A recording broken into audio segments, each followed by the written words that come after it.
Welcome back to OtakuDaiKun.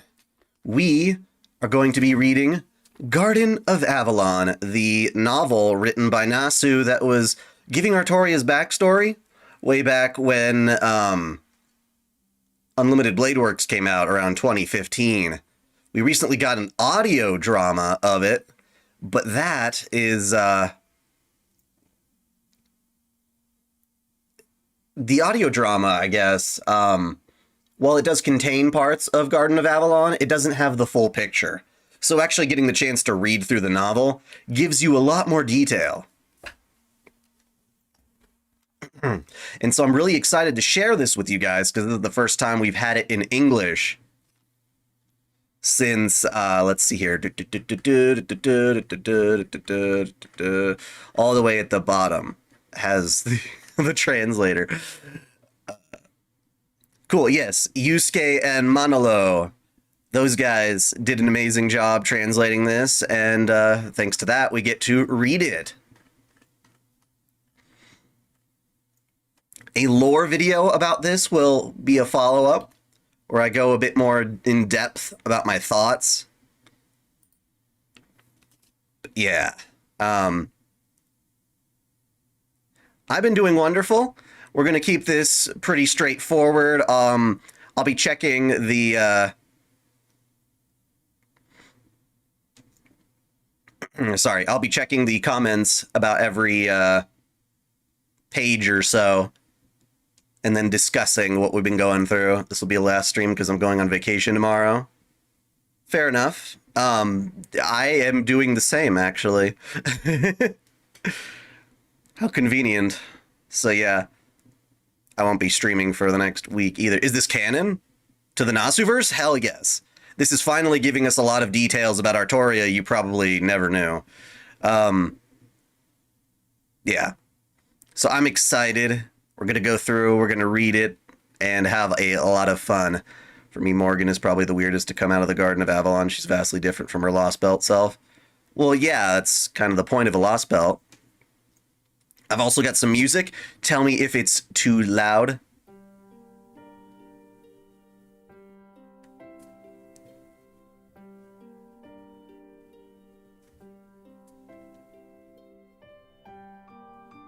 But without further ado, let's get on in. So I got Merlin. He's the start of our first chapter.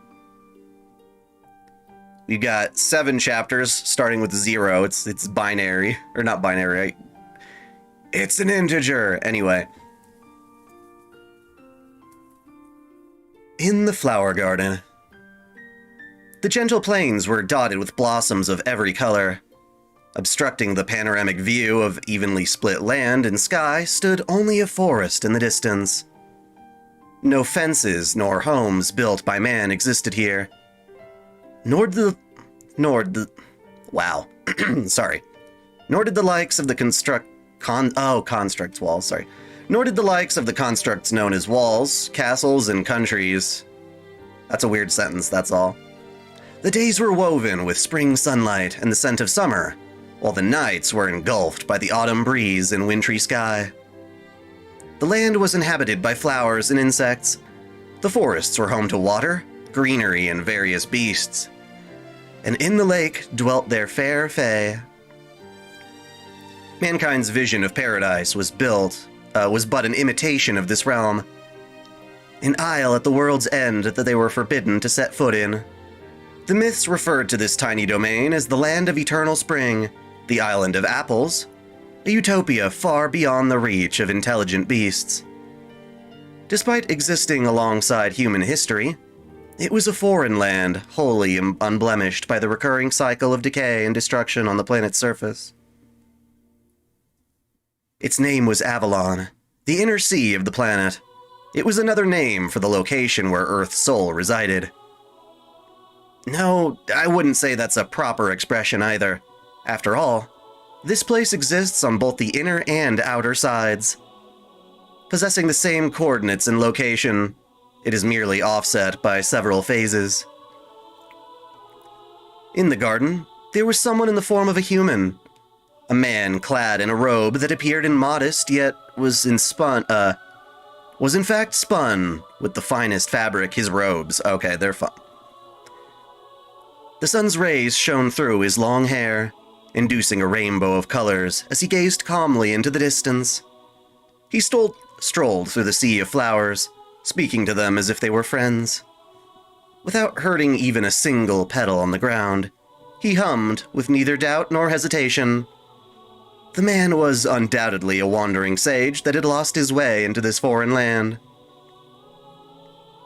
After all, he himself did not know the way back, nor did he have anywhere to return to. If you had told him that this was the old world after death, he would merely nod in acceptance. But he hadn't the slightest bit of fear, for he was very much a foreign being in his own right. It was said that no living human could enter this paradise. However, he was not actually human. He had only assumed the shape of one. Sorry, I'll probably get more smoother as we go. Kind of tripped up on myself a little bit.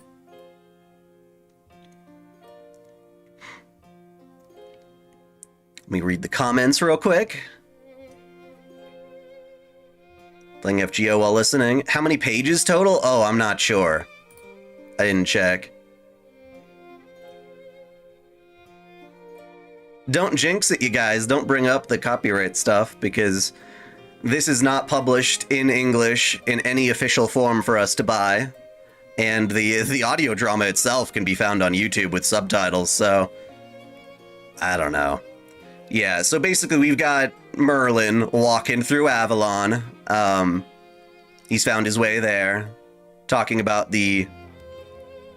What do you mean, what does Merlin's true form look like? Exactly like the dude in the picture. Dude in those robes with the long hair.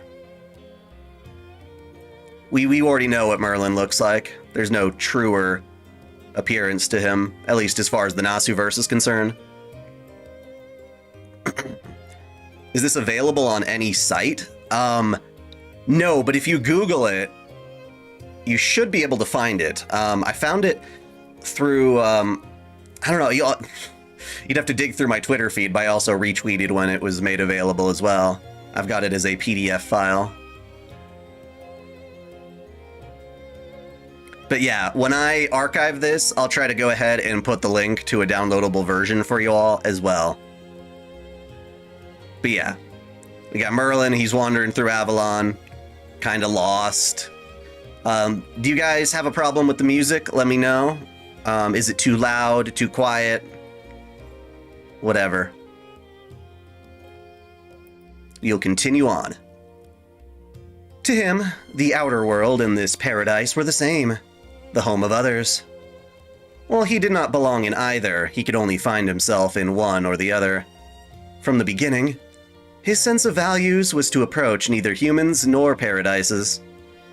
Targeted by a woman he had shunned, he opted to cross the boundary and entered this unexplored land on a whim. But this is terrible.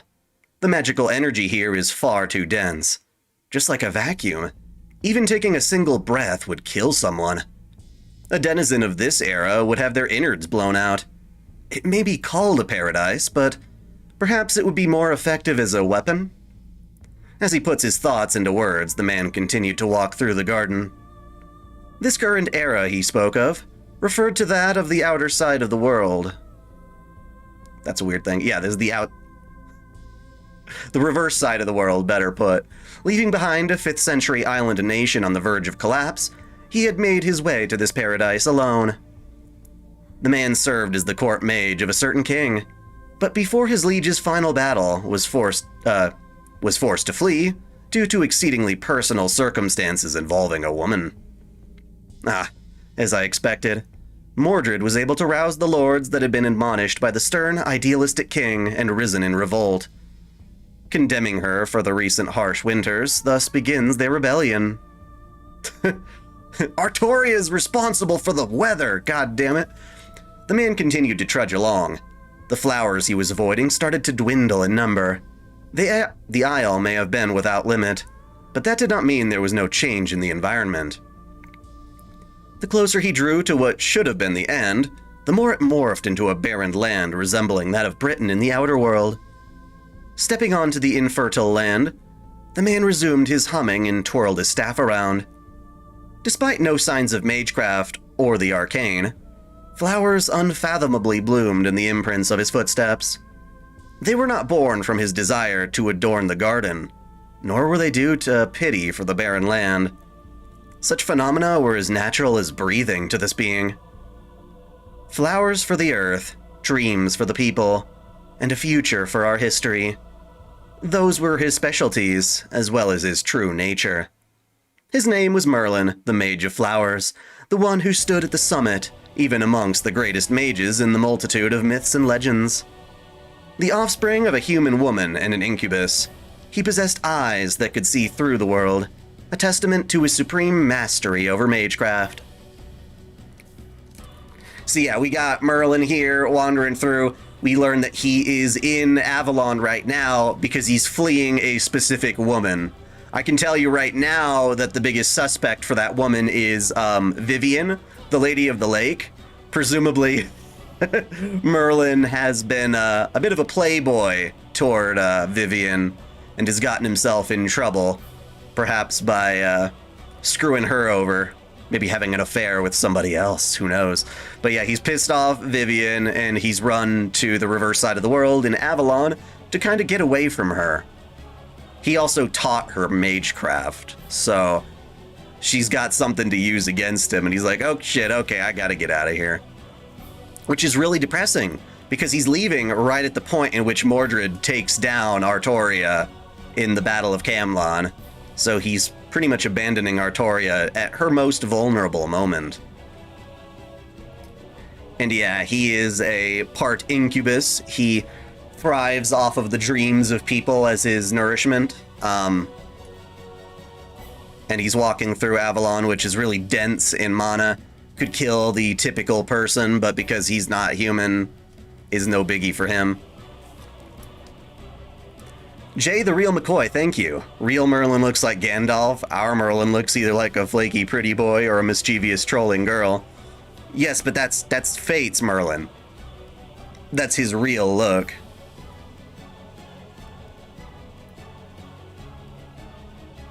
You good? I think it sounds fine. Music is good, is fine. Don't worry, Time Moon is still Ufotable favorite child. There's still a chance for the Fate route. God, I would love it. Ufotable are doing an anime of Genshin Impact, yep. Looking forward to the Genshin anime. If it has the Sumeru characters, I'd be down. I'm curious if Sieg had met Merlin. Sieg went to the reverse side, but not specifically Avalon. Love Saber, she's by far favorite to serve along with Gilgamesh. Proto Merlin's something else, I swear. You guys, what's the name of this book? The book is called Garden of Avalon. And also for the League thing earlier, not all League fans are toxic. Okay, gotcha. No wonder Foe hates him. Right. For any fandom, the bad will always outshine the good. Yeah, fine. Priorities. Vivian is chasing Merlin with magic lightning.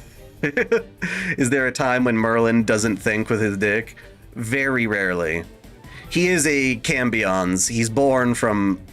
Yeah, I'm not sure the exact difference between a Cambions and an Incubus, but it still follows the same idea that he thrives off of dreams of people. Yet somehow Merlin is Grandcaster candidate. What a coward what a coward for fleeing Vivian. Well, hell hath no... What is it? Hell hath no fury like a woman scorned. I think that's the quote.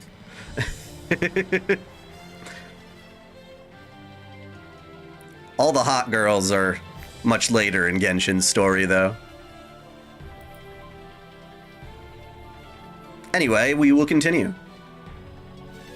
Well, supreme they may be, but sowing seeds is about all I can do. Being able to see further than the average man doesn't mean that we can't be compared, or that we can be compared. Clairvoyance, the ability to observe other locations while remaining in one place. In ancient times, the gods left the earth to shamans, who were bestowed this power in order to protect the lives of mankind. Regardless of the depth of their magic circuits or the scale of the magecraft rituals they performed, one could not be considered to stand at the summit without these eyes. Merlin was endowed with eyes that could see through the world. Ever since birth, he had the ability to observe everything in his era without taking even a single step, down to the smallest of details. There existed mages before him that possessed eyes able to view the past and even the future, who were undoubtedly at the pinnacle as well. However, the only living mage with clairvoyance was Merlin alone.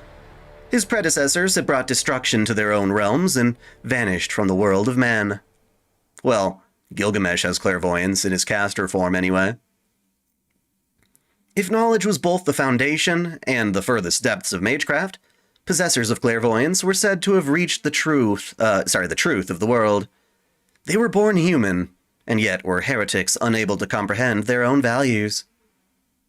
Without the ability to view the past, Merlin was unable to understand— Why is the music stopped? You bastard! You idiot! You idiot! We have to put it on shuffle.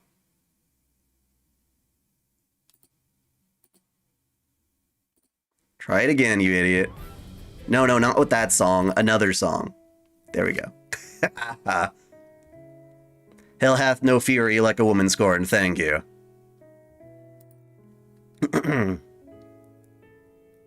If knowledge was both the foundation and the furthest... Yeah, we did read that. If knowledge was both the foundation and the furthest steps of magecraft, possessors of clairvoyance were said to have reached the truth of the world. They were born human, and yet were heretics unable to comprehend their own values. Without the ability to view the past, Merlin was unable to understand how human beings lived their lives, only gaining a glimpse of their feelings. Placing human society aside, he had the impression that the lives weren't very interesting at all. He was aware of nearly every occurrence in his era, and was able to ascertain how they would end as well. To him, the world was no different than a painting almost akin to a divine miracle, certainly worth appreciating in his opinion. But the more intriguing he found it, the more the sense of alienation loomed over him. As one who sowed the seeds, he had a perspective like that of a god. If only there was a companion that could sympathize with his complaints, his life may have been different. It was to the point that he'd thought of taking his own life and ascending to the throne, where he'd be laughed at by his predecessors. Or rather, there was never a time that he didn't think of it. But Merlin had a single responsibility remaining that he had to ascertain with his own eyes: the demise of a certain people, the final moments of the king he had raised. Yeah. So he already knows how all this stuff is going to play out. He knew about Artoria's downfall from the moment she drew the sword and even beforehand. And even told that shit to her, we'll find out. But yeah, he's just going to kind of let it happen. It's interesting. Clairvoyance lets you see the future, but how much of that future can be changed? Interesting questions. Merlin doesn't feel like he really has much of an ability to actually affect the world around him, but rather just sort of set off the spark, the butterfly effect, I suppose, that would later become fate. Let's read comments here again.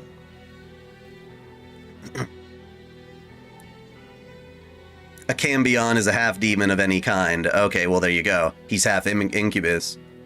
Thank you, Ashiara fan Mike. Thank you so much. Nice song from the 2000s. Yes, I love the 2006 anime's music.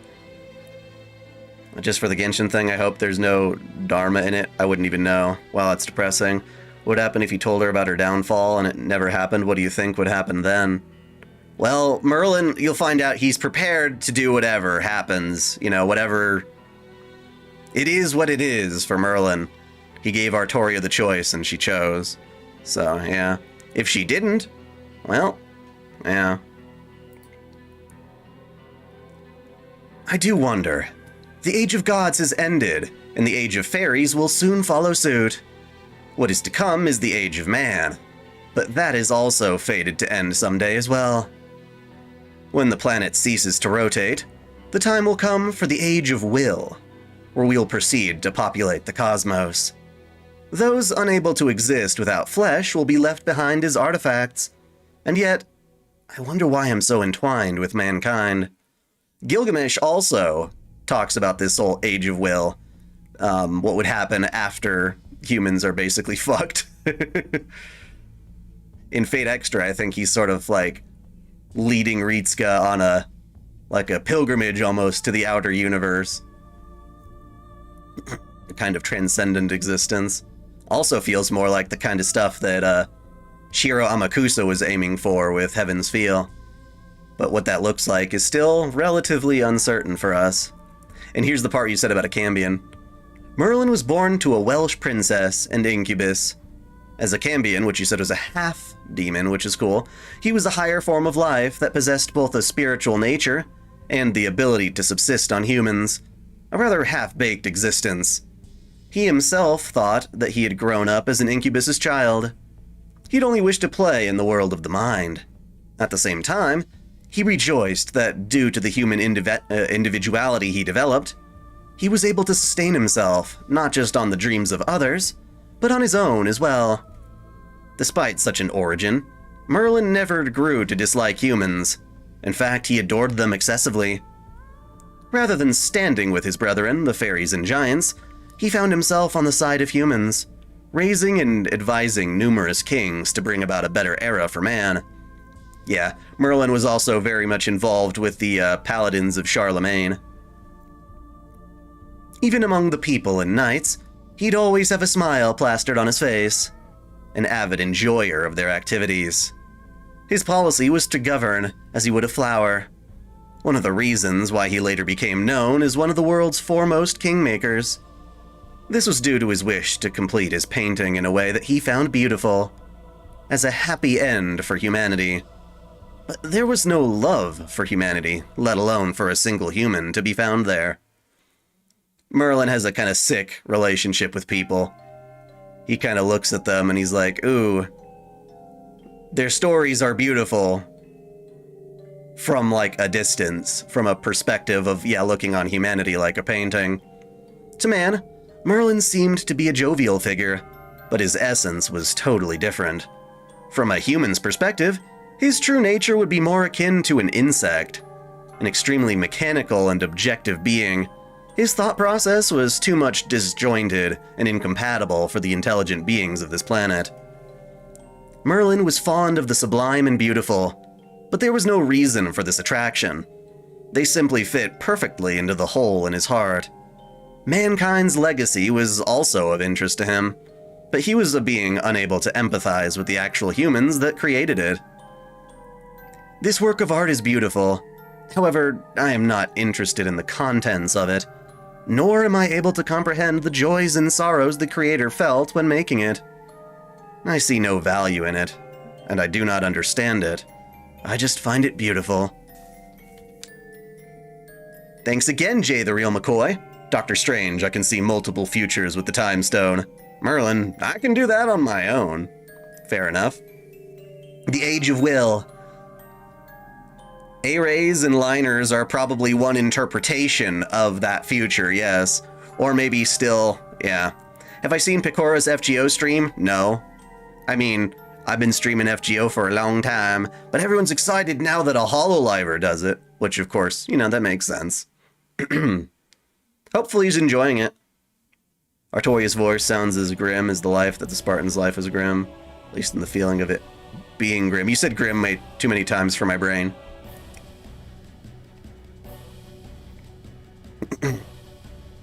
Notes is a bad ending. Fair enough. Well, Merlin did say when Earth stops rotating, though. Would you say Merlin's existence is sad? Maybe.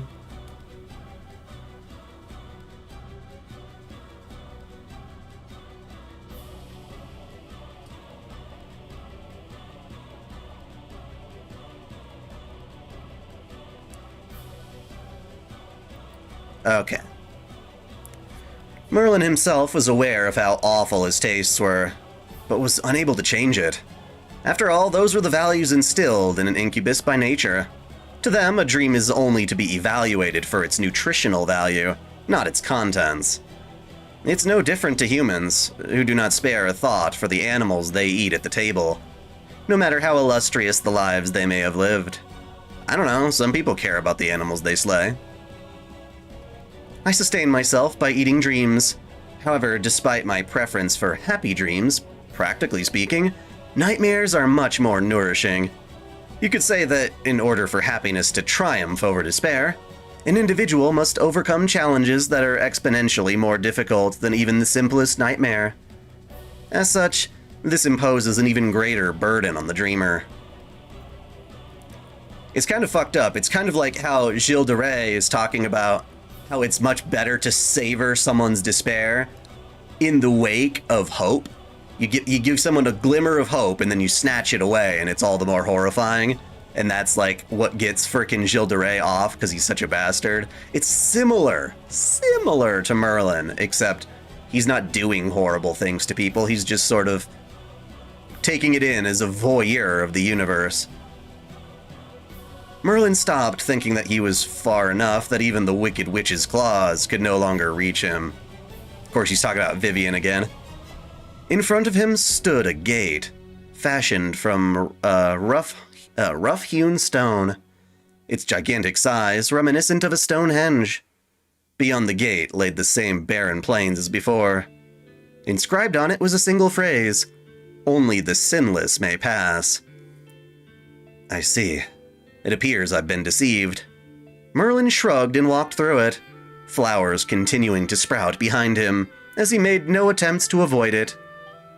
In an instant, the plains he had been standing on transformed completely. Massive walls of stone burst from the ground, encircling him as if to trap him. They soared over him, extending vertically with no end in sight. It looked just like a tower with no ceiling. He turned around to find that the gate had disappeared, leaving him at the center of an infinitely tall stone tower. A 5-square-meter cage carved from paradise itself. This was the true form of this bounded field. It seemed that someone who despised Merlin had made sure he'd never leave this tower for the rest of his life. I really don't get humans, after all. A curse of this scale would require an immense cost, possibly even the life of the caster themselves. How odd. I don't remember doing anything to make that girl loathe me this much. But, well, if I have no recollection of it, it must not have been anything important. Only the sinless may pass.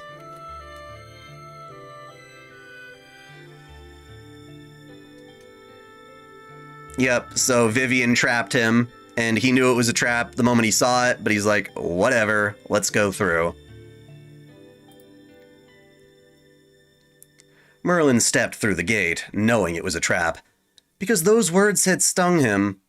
Despite wishing for humanity's happy end, he harbored no love for humans themselves. In the name of prosperity, he expended countless human lives and treated them as if they were insects. Good or evil didn't enter the equation for him, and neither did love or hate. As a result, he felt no guilt, to the extent that he thought the phrase sinless could refer to no one else but him. From a larger point of view, it could be said that Merlin did, in fact, love humans, proactively involving himself in their affairs and enjoying their actions. He merely lent a hand to humanity and cultivated their kings, without feeling an ounce of responsibility or guilt about what would happen to their countries afterward. Or at least until he heard the parting words of a certain girl. Well, I suppose it can't be helped. Inside his narrow cell, the man sat down on the remains of a protruding rock. It was too hard to serve as a proper seat, but its height was perfect, allowing him to see through the sole window in the wall. Only now did he realize the real reason he was here. The sky he saw through the window was not the Britain of reality, but as long as he existed in the same era, the man was able to perceive any place in the world. The Mage of Flowers reminisced on the journey that he had taken, and began speaking to Cath Palug, the familiar hidden in his robes. The end is in sight, so before that, let us speak a little of the past. So yeah, that's Merlin chilling. He's like, all right, well, I'm stuck here in this fucking tower. I can see the window from this rock I'm sitting on. Let's just chat with Foe for now. Before Foe was called Foe, anyway. Let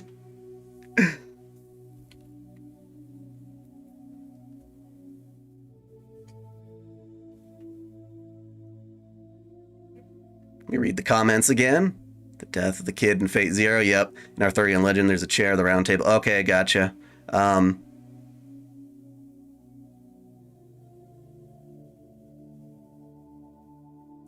It's not his own ignorance, per se.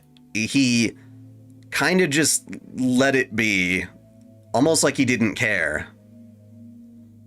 Funny enough, many of the Hololive English VTubers are designed by FGO artists. Really? Like who? And I'm quite curious how Voyager 1 from Fate Requiem would react to humanity's death. Voyager's wholesome, yeah.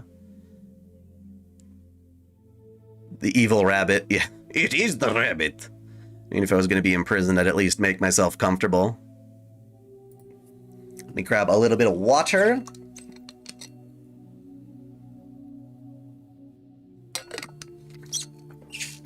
Now we're to Artoria. In her childhood-ish. Actually, it's when she's 15. The morning of selection. As the morning rays shone through the door's gaps, she awoke while feeling the warmth on her eyelids. Her surroundings were dim, and the presence of other creatures and the scent of the scent of hay permeated throughout. I want to know what the scent of her is. She was enveloped in a blanket, seemingly her elder foster brother's doing, to offer a smidge of protection from the cold. Glancing at it, she recalled that she was in the stables. Last night, she'd grown so concerned about a newborn foal that she ended up staying with it until the wee hours of the morning. Oh no, I mustn't keep Hector waiting again. The gentle face of the foster father that raised her for the last 15 years came to mind as she speedily yet carefully put away the blanket, straightened her clothes, and put together the horse's morning meal. This routine marked the beginning of her day. When she finished tending to the horses, she'd head to the garden where her foster father Hector awaited. Every morning, she was only permitted a meager morsel of bread. It was meant to last her throughout her swordsmanship training, and only after sparring in a famished state would they partake in breakfast. This was a tradition between the two of them. Now she's talking to the horse. Eto, I finally landed a blow on Hector yesterday. I only managed to push him back slightly, a single step. But on a ruthless battlefield, would that not be a decisive blow? It could have led to him catching his foot on a tree's root, causing him to stumble. Under certain conditions, it'd be my victory, or so I think. She gleefully spoke to her foster father's beloved steed as she brushed its coat. Her foster father Hector was the strongest and most tenacious knight she knew. He had not won glory in battle, but neither was he ever the subject of gossip, as he never sought fame. Despite this, to her, he was the ideal knight. Bested by the passage of time, he withdrew from the front lines of war. However, his prowess with the sword hadn't waned a sliver, even to this day. When she forced her foster father to exert himself in the slightest, her delight was clear to see. But he seemed rather troubled recently. Seeing someone like Hector down in the dumps makes me worry.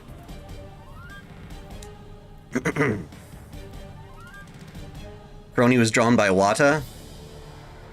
What does Wata draw in Fate?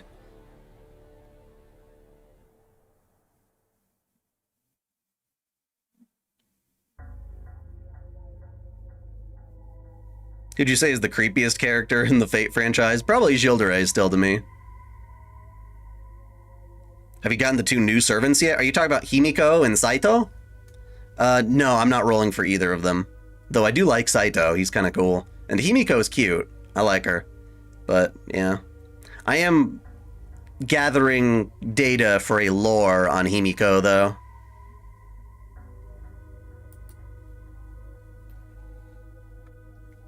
He was both her foster father and a strict mentor, but that strictness of his began to fade away as of late. Her relentless mentor, who constantly paid a keen eye to her every action and brought attention to her every mistake, can now often be seen looking at the girl with an inexplicable look on his face. It was one of anguish, remorse, and sorrow. The very fact that Hector displayed a look of weakness on his face bewildered her.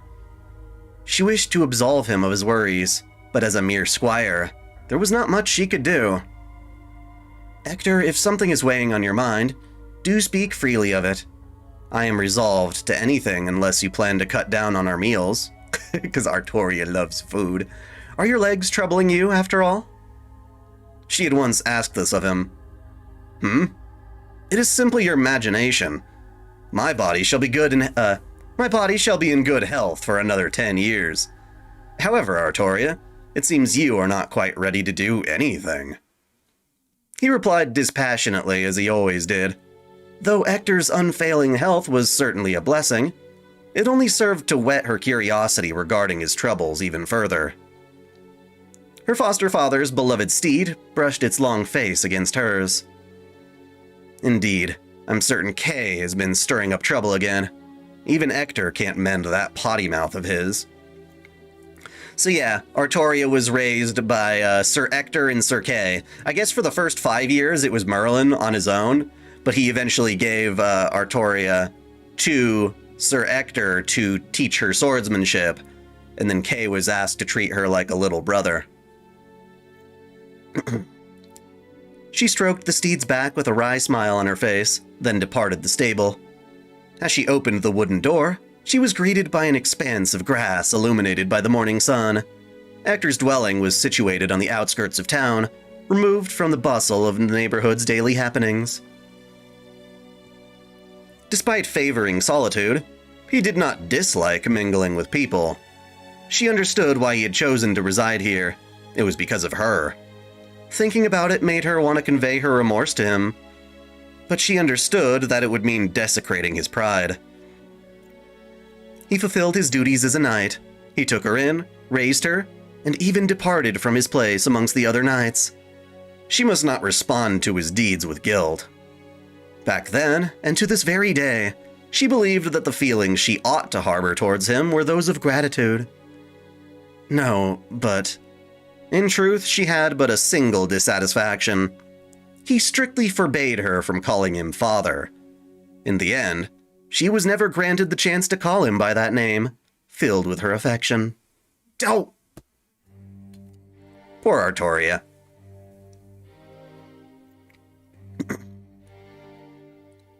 See you, Christopher. Who's the next servant I'll roll for? I'm not sure, actually. I mean, I know in the long run I'll be doing Morgan, but that ain't anytime soon.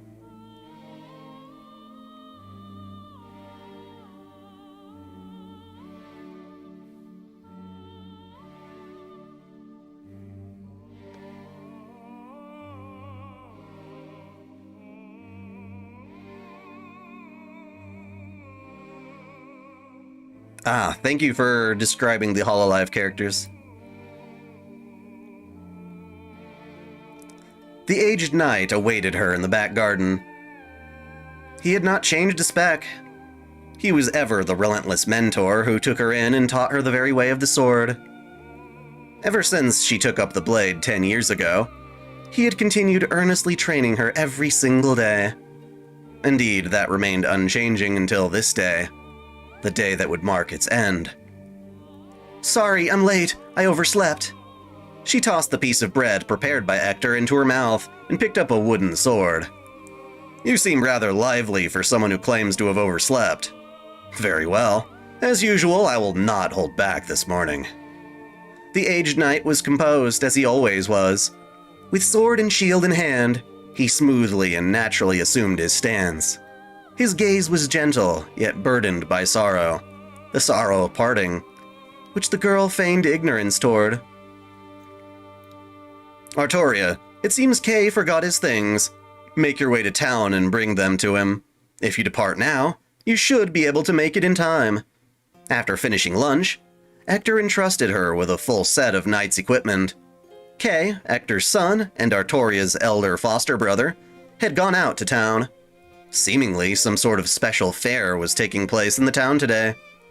Kay had ridden off on Ector's horse, venturing toward town to participate in the fair. However, in his haste, he failed to take a knight's most vital possession with him, his lance. Jeez, my brother calls himself a knight, yet he's forgotten his lance. Is that even possible? Indeed, jousting has fallen into decline. In this day and age, there are more draft horses, and combat steeds have grown sparse. This is the only lance in our family's possession, which is why I could not teach you how to handle it. Really? I believe it'd be rather simple to fashion a mock lance, though. You would be the one handling it, after all. The mage decreed that I may train you with a false sword, but never with a false spear. It would be problematic if you were to develop any strange habits. I will not develop any of those strange habits you speak of. I just need to deliver this to Kay, right?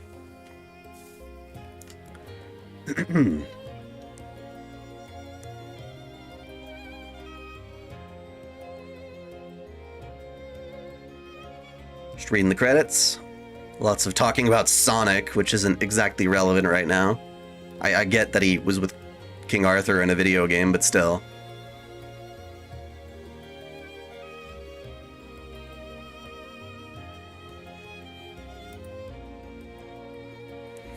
Let me get a little bit more water.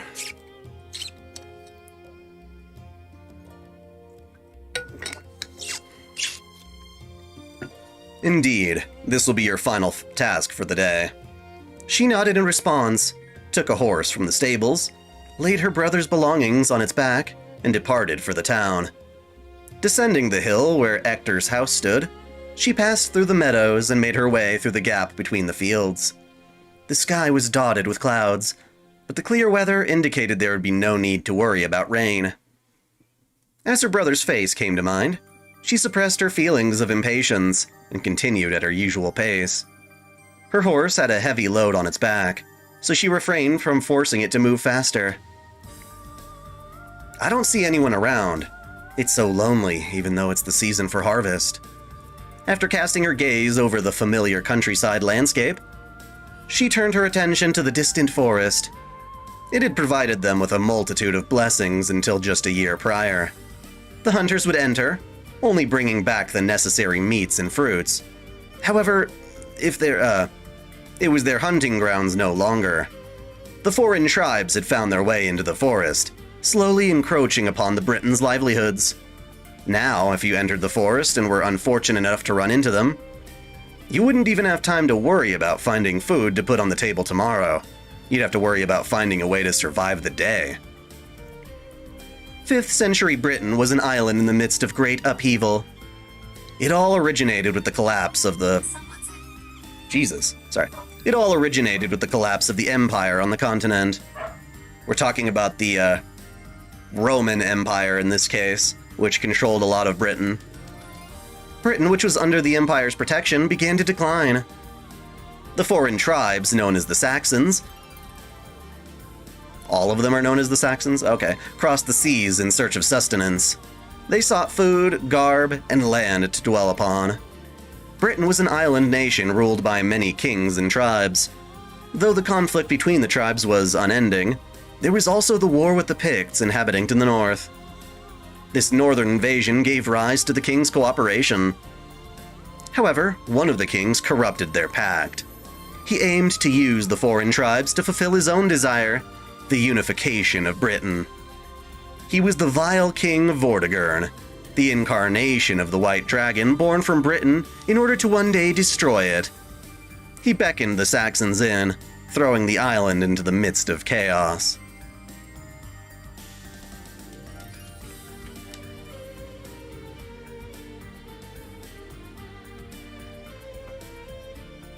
Cringe Romans? Yes, that's true.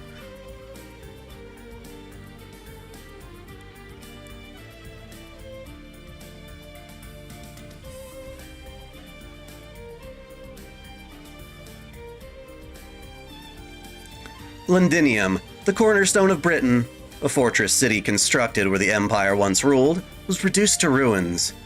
Uther Pendragon, the greatest of all kings, was defeated by Vortigern in this battle and disappeared for all eternity. I wish they'd give us more details on what disappeared meant. Was he just shanked? Did he die? Probably, but yeah. Vortigern granted the Saxons land, and the respite afforded to them temporarily quelled the invasion. However, to this day, many kings still maintained their displeasure over this decision. And so began the Dark Age of Britain. War became an everyday occurrence. Britain had always been a rather infertile land, and only a scarce selection of crops could be grown. The people's lives grew harder day by day, and it was evident that Britain would soon fall to ruin.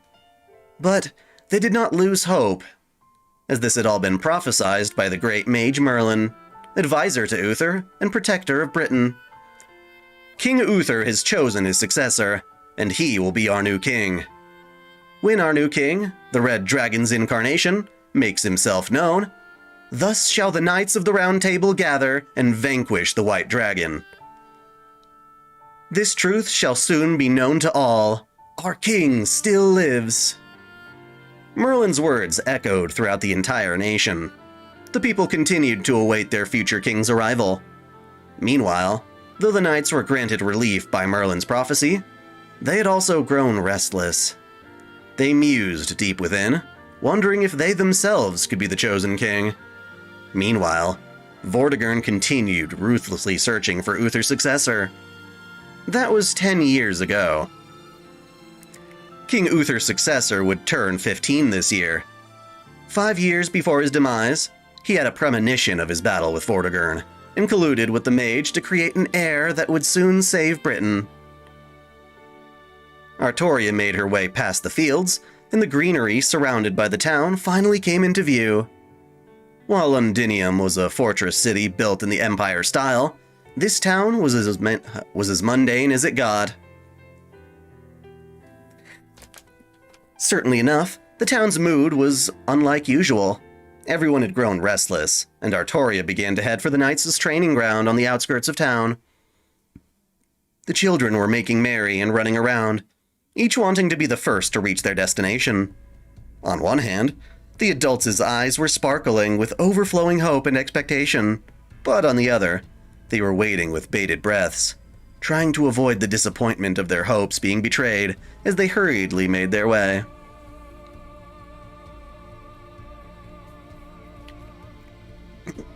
Okay, so, a pan history, Vortigern as a servant? I think we should, it makes sense. Now, the thing about dragons, and I want to take a bit of a moment to explain it, in Fate, the dragons are phantasmal species, perhaps the strongest of the phantasmals in terms of their ridiculous capacity for mana.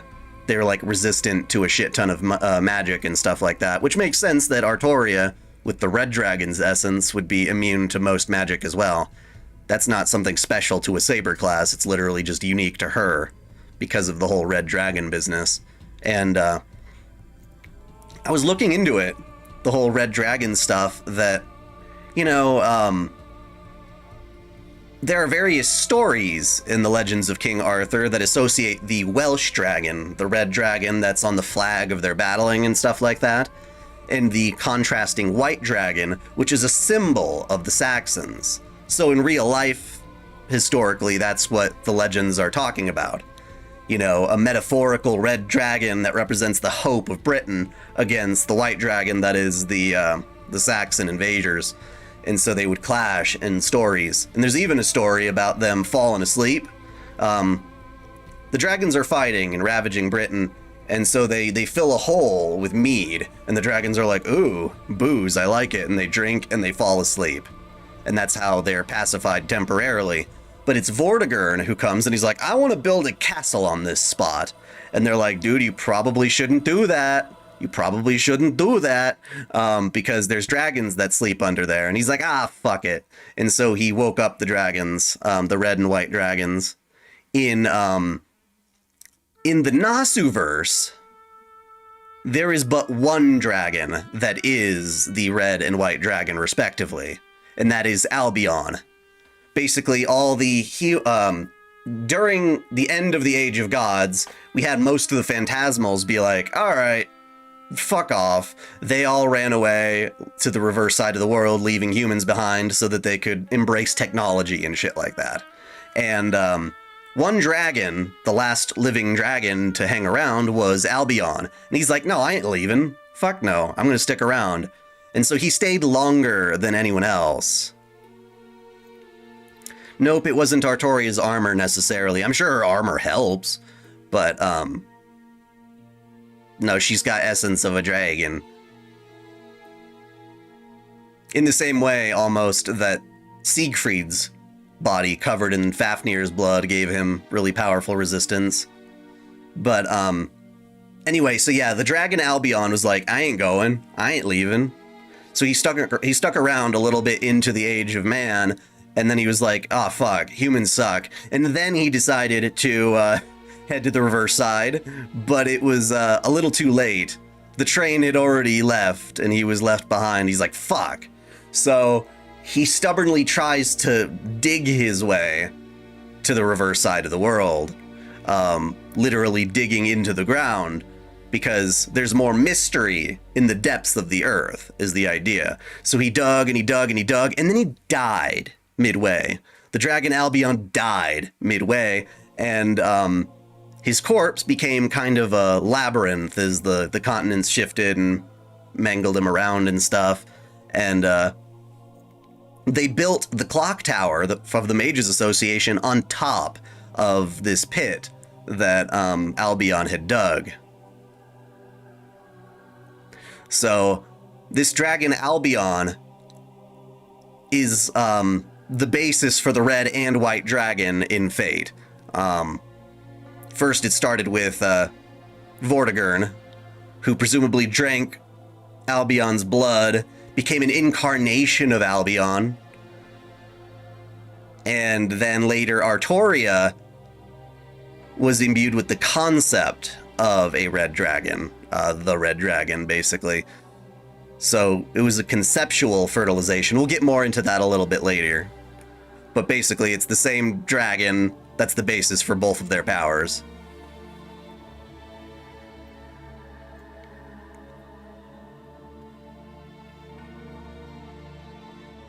Have I watched Hellsing Ultimate? Not yet.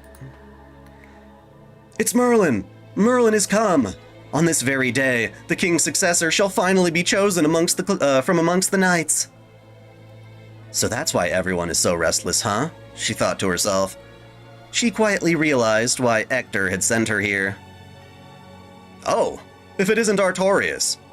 Are you sure you should be lounging around here? You may only be a squire, but you are still a knight. You might also have a chance, you know? She nodded in affirmation to the familiar youth.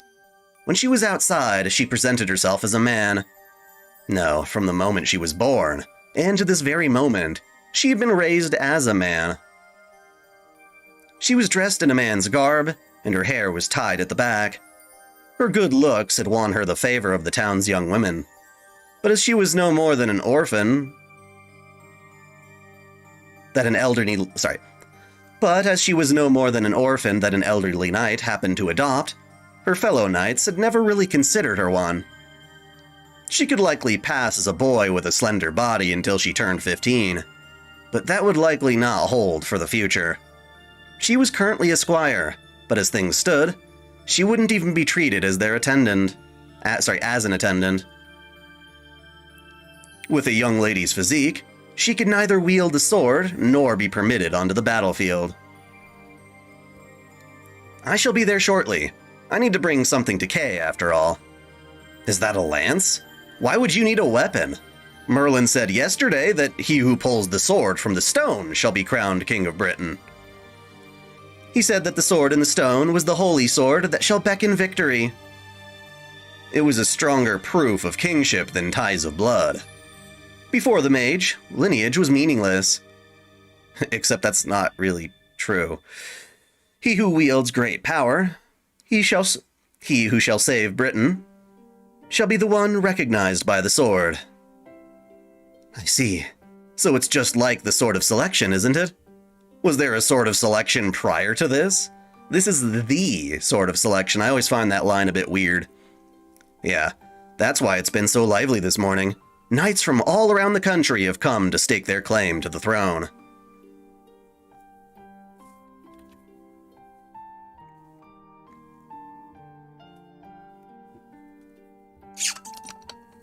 More water.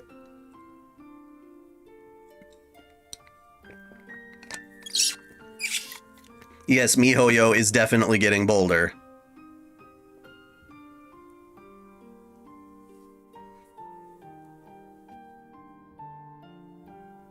How much have you missed? Kind of a bit, honestly. I don't really have time to, like, stop.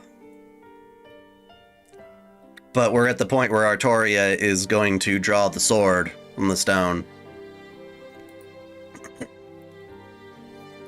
Vortigern must have gotten quite the fright. Knights who wished for Britain's revival had gathered in this town in order to claim the throne. Her elder brother Kay was the son of the once great knight Ector. He was more than qualified to challenge the Sword of Selection. A great multitude of knights stood before the Sword of Selection. They each attempted to pull the sword from the stone one at a time, yet they were only faced with dejection. Others watched from afar as the knights solemnly laid their hands on the sword's hilt, only to leave with their shoulders slumped with disappointment. Some refused to give up, challenging over and over again. Some grumbled, insisting there must have been some sort of mistake. Some flaunted their brute strength, lifting the rock in its entirety. However, none of them could pull the sword from the stone. Merlin, who served the king, was nowhere in sight. He's like, fuck this. I know all this shit's bullshit anyway, I'm not gonna watch. The discouragement in the air spread throughout, assailing not only the knights, but also the onlookers. Was there no knight in this country worthy of the throne? Did Britain have no future? To begin with, were Merlin's prophecies even true? The knights, who sensed the onlookers' unease, began to talk amongst each other. Droves of us knights have gathered here today. There are many other ways we can determine our king. They decided upon pure strength. The strongest of all the knights should become Uther's successor, the king of knights. Foregoing the sword, they began with methods of selection that suited their own benefit. First was jousting. A true knight of honor should excel at handling a lance on horseback in single combat. Artoria located Kay, who was loitering in displeasure due to having forgotten his lance, and stealthily handed it to him. Kay, are you certain about foregoing the Sword of Selection? We've got no choice. As long as no one's able to pull it out, it's no more than decoration. We knights are about to hold a tournament. We've already made up our minds, so a squire like you shouldn't poke your nose in.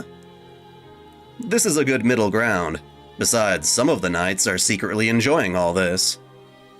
Even though a king hasn't been chosen? What I like about this, and what I misinterpreted my first time going through with the audio drama, is that the knights were just like, well, fuck this, we're gonna go do our own thing. But the reason they're saying, fuck this, we're gonna go do our own thing, is to hopefully try and raise the morale of the people who have been watching with, disappointment, you know? It's like, don't worry, we'll still figure out who's king, we're just gonna do it in a different way. You know, it's like their crowd control, and I appreciate that.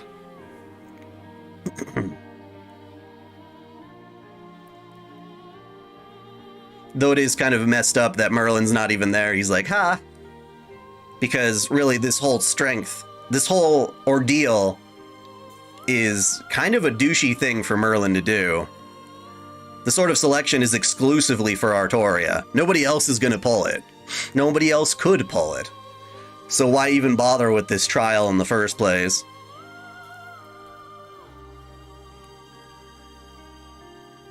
Yep, it's a rigged game, so it screws them over.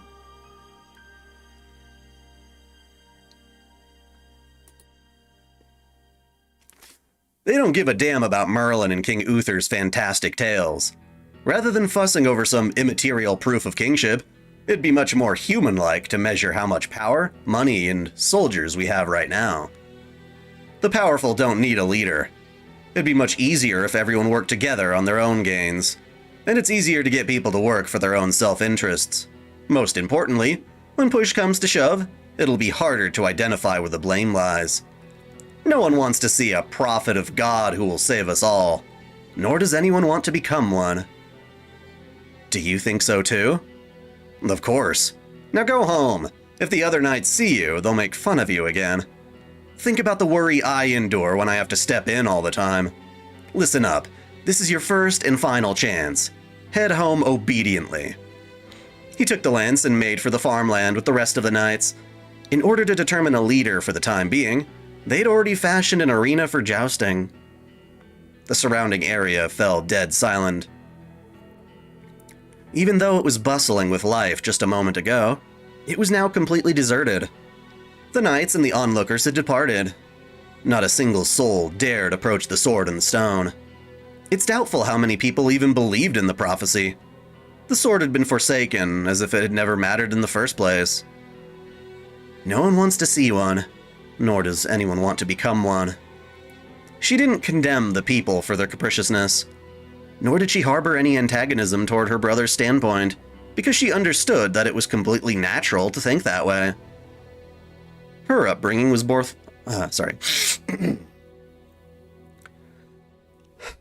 Her upbringing was both complicated and special. Why had she lived a life of deceit, pretending to be a man? Why had she learned the ways of the sword, studied the governing of the country, and suppressed her human feelings from as far back as she could remember? It was obvious. It was all for this day. She was born to draw the king's sword from the stone.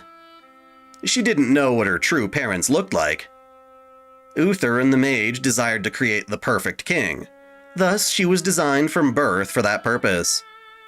As a matter of fact, she was unable to empathize with her departed father's regrets and ambitions. She didn't feel a special sense of duty when from the mage's teachings, nor did she feel profoundly moved by them. So this is an interesting part, because you later learn that Kay is fully aware of the type of training that they were giving Artoria. He knew that Merlin was planning on making her king. He was totally aware of that, but it feels like in this moment he's almost trying to give Artoria an out. Being like, hey, nobody wants a king like that, don't worry about it, you know, go home. I feel like he's giving her the opportunity to decline her calling, even though it's pretty much been forced upon her.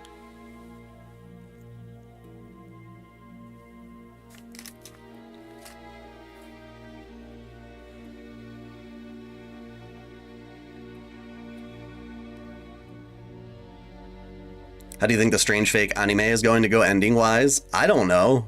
I honestly have no idea. As someone who hasn't really read a lot of Strange Fake yet, I just don't know. What is the most cute loli in anime? For you, it's Ilya. I don't know. I don't really, care about lolis. I think my favorite child character has probably got to be Emma from The Promised Neverland. She kicks ass. For the past 15 years, it had been the uneventful everyday life with her foster family and the lively voices of the townsfolk that nourished and spurred her on. It wasn't longing, and it wasn't love either. It was just reflected in her eyes. Those things had simply seemed good. She had no aspirations of becoming one of the townsfolk, and she didn't dream of joining their community either. Though she fantasized about such things from time to time, she would simply calmly quell those thoughts, as she understood from the bottom of her heart that if that happened, she would end up losing everything. Despite lacking wisdom in her early days, she was earnest, so she convinced herself that she could never let that happen. Just like a human is born as a human, a dragon has its own duty to fulfill. Jeez. Your mouth is your only flaw. Thank you, Kay, my brother. Ultimately, his words ended up teaching her a good lesson. But I'm sorry. I don't know what the ideal king that Hector spoke of is like. No, she did in fact know what the king he spoke of was deep down, and could even put it into practice. The ability to do so had been drilled into her, and she was bestowed with the greatest aptitude possible. But what a grave miscalculation. Until the end, she never truly understood that it was her. Her driving force was unlike her predecessor, King Uther's. She felt no human desire to rule, no sense of duty as a leader. and no enrapturement from belief. What drove her was a simple, trifling thing. These past 15 years of not being able to lead a human life were all she could ever wish for. She had but a single reason to take up the sword. Simply watching the people go about their lives gave her strength and encouraged her. Without having to put it into words, she was certain of what she wanted to do. That was the truly human reason the girl called Artoria sought the throne. She silently laid her hands on the sword's hilt. From afar, she could hear the distant sounds of valiant cavalry. The night's tumult was far away, and there was no one else near the stone. It felt like watching a festival take place from the outside. It had always been like this. She had always been no more than a bystander, so she felt no torment for being all by herself. I find this part really interesting to me, to try and figure out Artoria's motive for becoming a king. It's very different that, she feels like, you know, obviously she's had to suppress her human feelings for the longest time. She never even considered that being a part of the town and the townspeople was an option for her. You gotta grind some work. Thank you, Game King 352. I hope your work goes well. But, yeah, poor Artoria was never really allowed the chance to be a human in that regard, to be like the normal townsfolk and stuff like that. She fantasized about it, but immediately told herself, nope, that can't happen. And then she feels like she spent this whole past 15 years being denied humanity, and she wants to find meaning in that sacrifice. So if she decided not to become king now, it would be like saying all those 15 years that she could have been human, well, all went to waste. You know what I'm saying? So it's a very kind of stubborn, almost, means of picking up the sword. And I think that's one of the things Shiro later tacks on to with her. Being like, hey, live for yourself now. You don't even know what that's like otherwise. Oh, whoops. All the donation money is being blocked by Artoria's face. Wah, wah. Let me fix that real quick.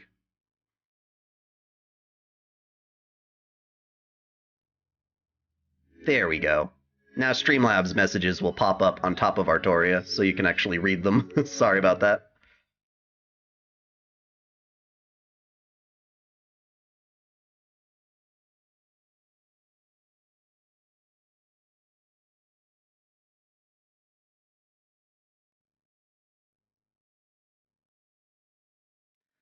The sword's hilt was shockingly easy to grasp. The seething feeling from within her body that she never knew how to control, that always felt like it would burst forth from inside her, was sucked into the sword, and she felt her body grow lighter. A simple tug of her hand and the sword would come loose. She drew a breath and, "You'd better think twice before you take that sword." The next thing she knew, the unfamiliar mage stood before her very eyes.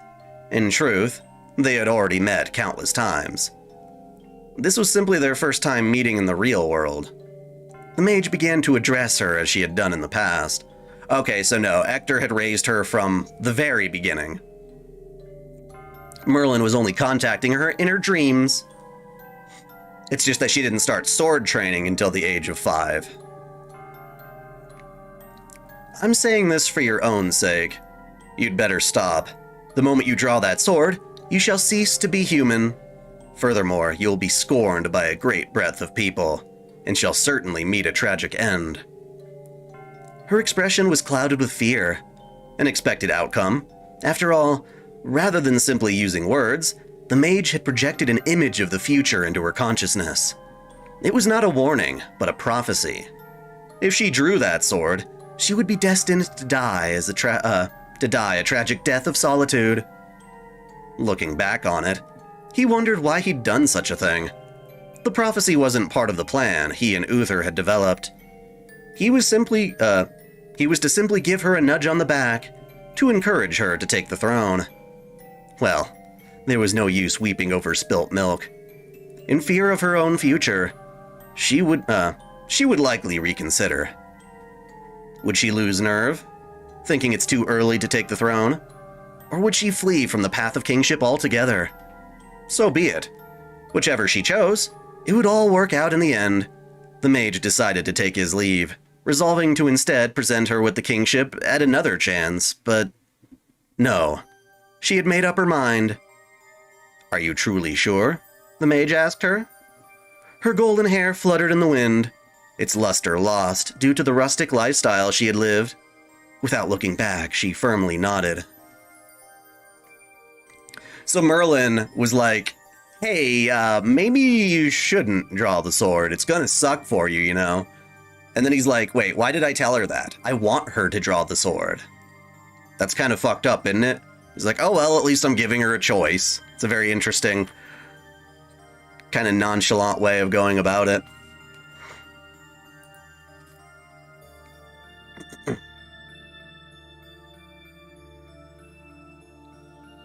Yeah, I saw your answer. Aoko is cool.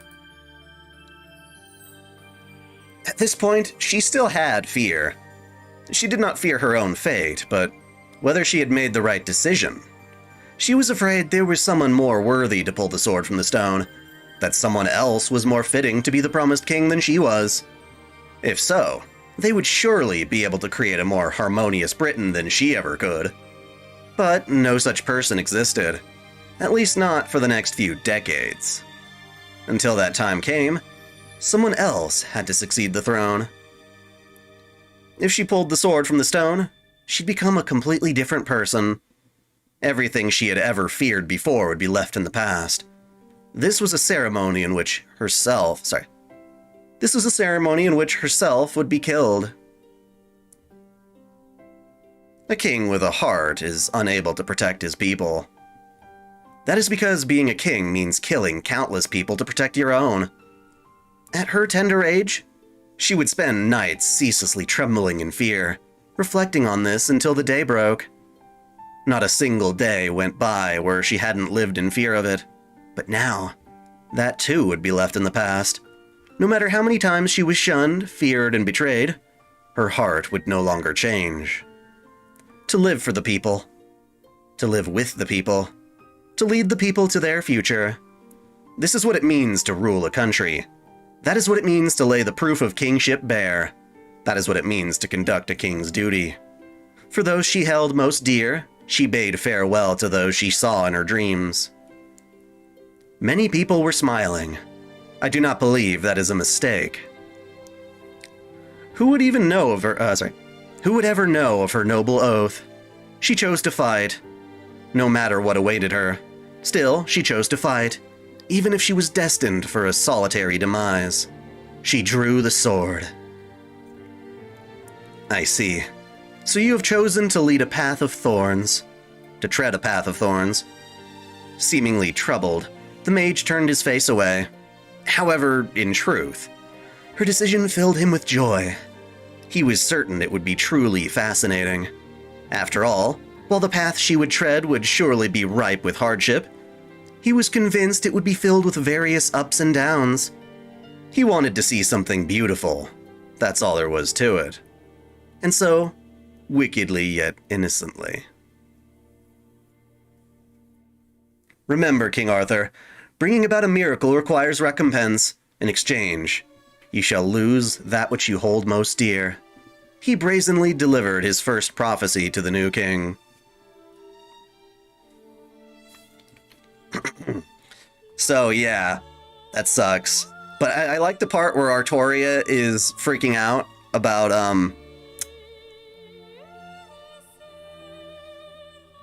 the idea of killing people. It makes her tremble at night, all night. It gives her a sense that even though she's supposed to be inhuman, she clearly is human. And it's just a matter of denying that kind of stuff. It's pretty nuts. Poor girl. But she's like, yep, can't let that happen anymore. And I really love how this realization that killing people to save other people is exactly what Kiritsugu told Shiro, which is exactly why his journey to be a hero of justice aligns so well with her ambitions as king. So now we are going to do the Tales of the Knights. It's still part of Chapter 1, surprisingly, But now we're turning to Sir Kay to give his little rant.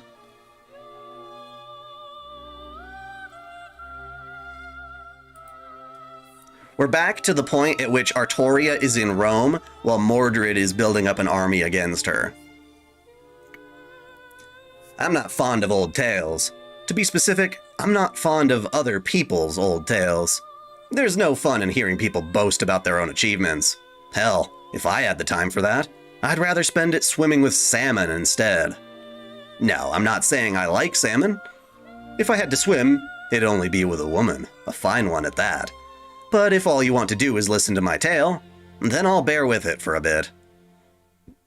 I'll try to mimic what the poets do. If I practice enough, it might help me woo some dull-witted woman down the line. We became family at 5 years old. No, not me, I meant her age. I figured she'd grow up one day to be a stunner. But my old man told her that I was to guide her as my little brother. I did as she said, and I treated her as such. Well, I thought it would be damn near impossible to keep it a secret, though. King Uther was a man above other men, but in the end, he was a man all the same. The Saxons aside, he probably foresaw that he'd be defeated by the Picts in the north and by Vortigern in their eventual battle. And so he decided his successor must not merely be above other... And so he decided his successor must not be merely above other men, but something that was detached from humanity itself. A hybrid of man and dragon, the incarnation of the king born into a human mold. Merlin was smitten with the idea. He was probably running around the castle all giddy with his hands in the air. Huh? I'm blowing it out of proportion even though I wasn't even there? I'm not speculating here. I'm absolutely certain that's what happened. You mages in your lot are nuts about the novel, the reckless, and the unimaginable. Anyway, that's how the raw material of the king secretly came to be. King Uther's blood, the dragon's blood, and the blood of the noblewoman most suited to bind them together. There wasn't a shred of romance, no exchanging of letters, and no nightly trysts either. It was done solely to produce results. You telling me they had love? Like hell they did. You're inhuman precisely because you can't comprehend that. That is how King Arthur was born. It's called conceptual fertilization in the world of magecraft, or so they say. It wasn't transforming a dragon into a man, but rather furnishing a human with a dragon's functions. She was originally human, but something abnormal was mixed inside. The king is not the dragon's incarnation. His very heart is a single dragon. The magical energy he was born with is on a completely different scale to ours. Do not seek human values from one who possesses magical energy akin to the gods. Agravain often told the other knights that. So, yeah. It's interesting that, let's see here. I was going to say something about this last page. This passage about there not being any romance between Uther and Lady Igraine implies that the whole, like, it wasn't about him trying to steal Lady Igraine from Gorlo, which was something that was in versions of the story that I told, and certainly stories of the actual King Arthur, quote-unquote actual.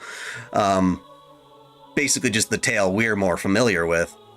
But yeah, it just seems like that whole drama of snagging Igraine from the Duke of Cornwall was, like, not a thing in Fate.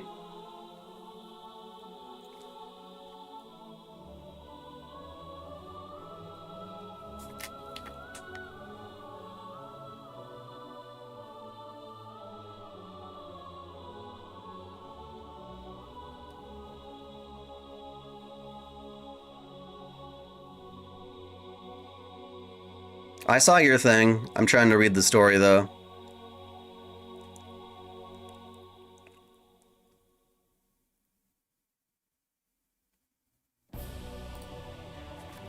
Artoria was vulnerable at that time. I still love the dialogue of kings.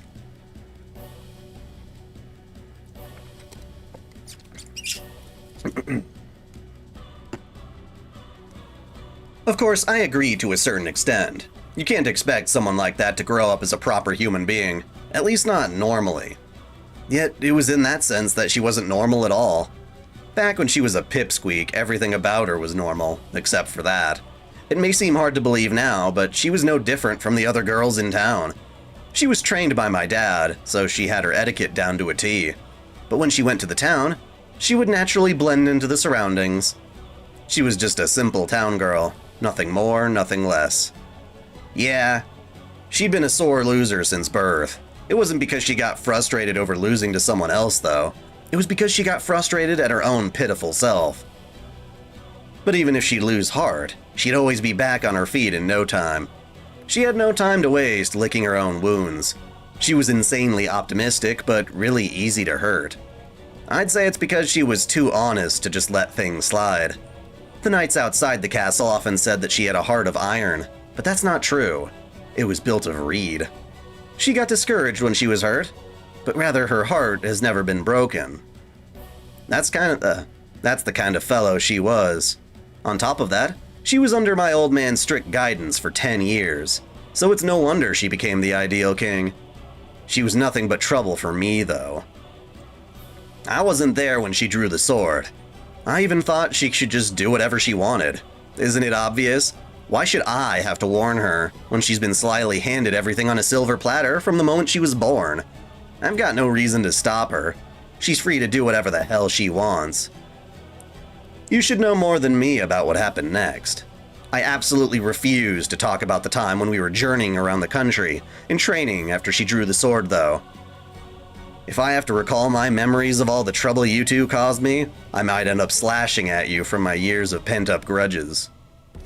After finishing her training and mastering Caliburn, she finally began to present herself as king. Her beginnings were humble. She started by rescuing a tribe and making a base. My old man taught her that laying the groundwork was essential after all. To defeat Vortigern, it was ideal to raise an army equal to his without rousing his attention. We've had 11 battles with the Saxons so far, but back when it all started, it was just you and me on the round table, huh? From then on, things advanced steadily. She reintroduced the once lost cataphracts, and quite literally galloped through the battlefield freely, crushing the Saxon foot soldiers and breaking through countless barricades. Jeez, an unbefitting weight of warfare, especially considering how much she loved tending to the horses. See, yeah, cataphracts were mounted units that were armored, that had the ability to just crush through enemies, to like look something like a phalanx and be like, fuck this, I'm gonna charge through anyway. You know, that kind of thing. It was a very reckless strategy, but it would produce results.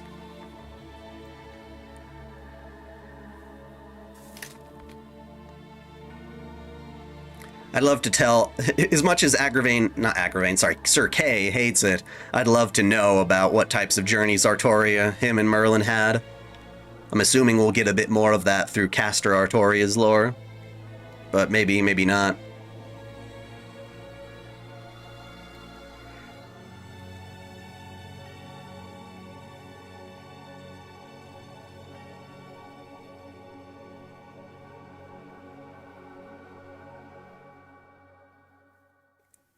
Oh, I've definitely listened to the audio drama, but it doesn't have nearly as much detail as there is in the novel, which is why I'm reading this, to give you the extra details.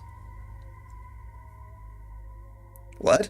Soldiers died too, though, not just horses? Soldiers are fine.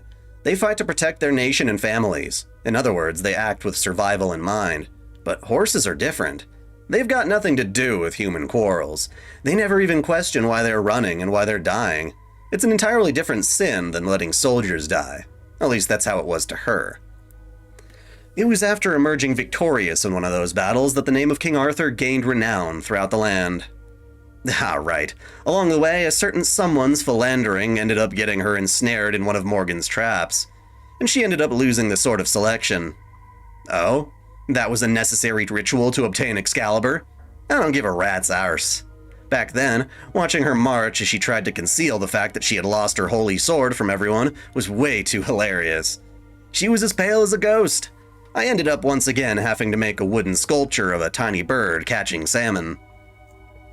This harkens to a Hollow Ataraxia quote in which Artoria was telling her that, was telling Shiro that when she was younger, being trained by Kay and Hector and all that stuff, there was a time when she got sick and she felt like shit. And Sir Kay was like, whatever. You know what? I'll give you a prize or something, a reward to ensure that you get better faster. What'll it be? And she's like, well, I want to dream about running along the plains with a lion. Like, I want to dream about a lion on the plains. And so he's like, okay. He goes and he carves this wooden lion that's supposed to make her think about lions enough to have the dream. But it looks really bad. It looks like a dog/cat thing. And it's supposed to be a lion that's really frail and old so that it's weak and would never harm her. So it's kind of sweet, but also kind of funny. And Morgan? She used to be such a fine woman. So how the hell she'd get all screwed up in the head? Just when you think she's pure as a fairy, she becomes as splendid as a warrior maiden. Then the next thing you know, she's as cruel as a witch. I can only think of it as 3 different women existing within her. Well, she is King Uther's proper daughter, so she might have had some special circumstances of her own too. Ever since Camelot was constructed, she'd been unable to overcome her hatred for King Arthur, even until the very end. Speaking of, I actually haven't heard about her recently. Whatever. Back to where we were.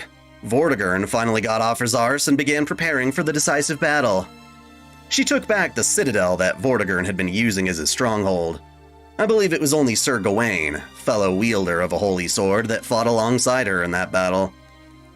Thus was the vile king defeated, and the fortress reclaimed. And that became the Castle of Chalk, the Camelot of the Round Table. Camelot Castle was constructed, and King Arthur's reign finally began in earnest. It's been 10 years since then. We've both certainly had our plates full since then, hi? You were messing around with women, calling yourself the king's advisor. Meanwhile, I went chasing after women's bums whenever I had the time away from my duties as a member of the Round Table. King Arthur mediated between the squabbling lords and skillfully put an end to the battle with the Saxons. Just as the previous king aspired, the ideal king was born. So yeah, it's crazy that, I wish I knew more details about what exactly happened to Caliburn. It's never described in this book, or really in any detail that satisfies me. She lost it, quote unquote, due to a scheme with Morgan. That's all we know, and that bugs the crap out of me. There's all this bit about the Castle of Chalk. You know, I tried to Google anything that had to do with Camelot and the word chalk, and couldn't really find anything. I know it pertains to Mashu and her skill list as well, this whole idea of chalk, but I never understood where that nickname came from. It's like only in context of the Nasuverse. If you guys know more about that, let me know.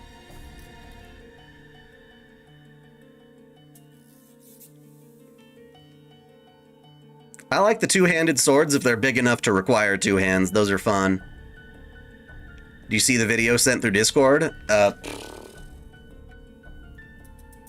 What video? And did you just send it, or is this an older one? I don't know if I've gotten a chance to see it yet.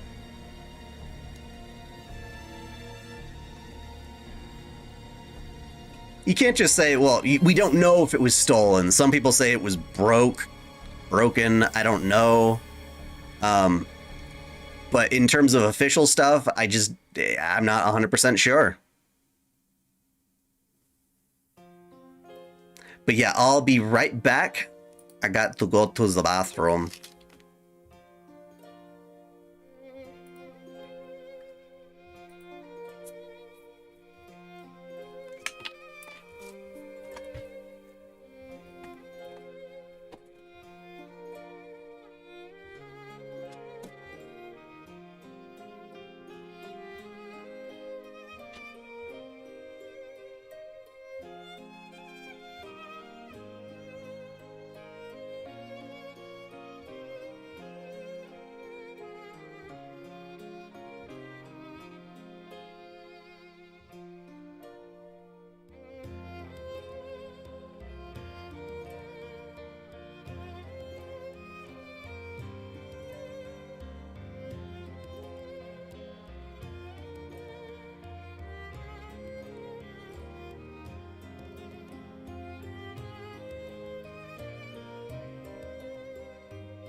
Ugh.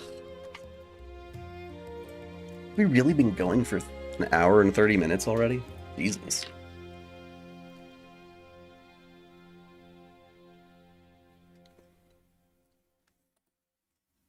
Okay, I'm back.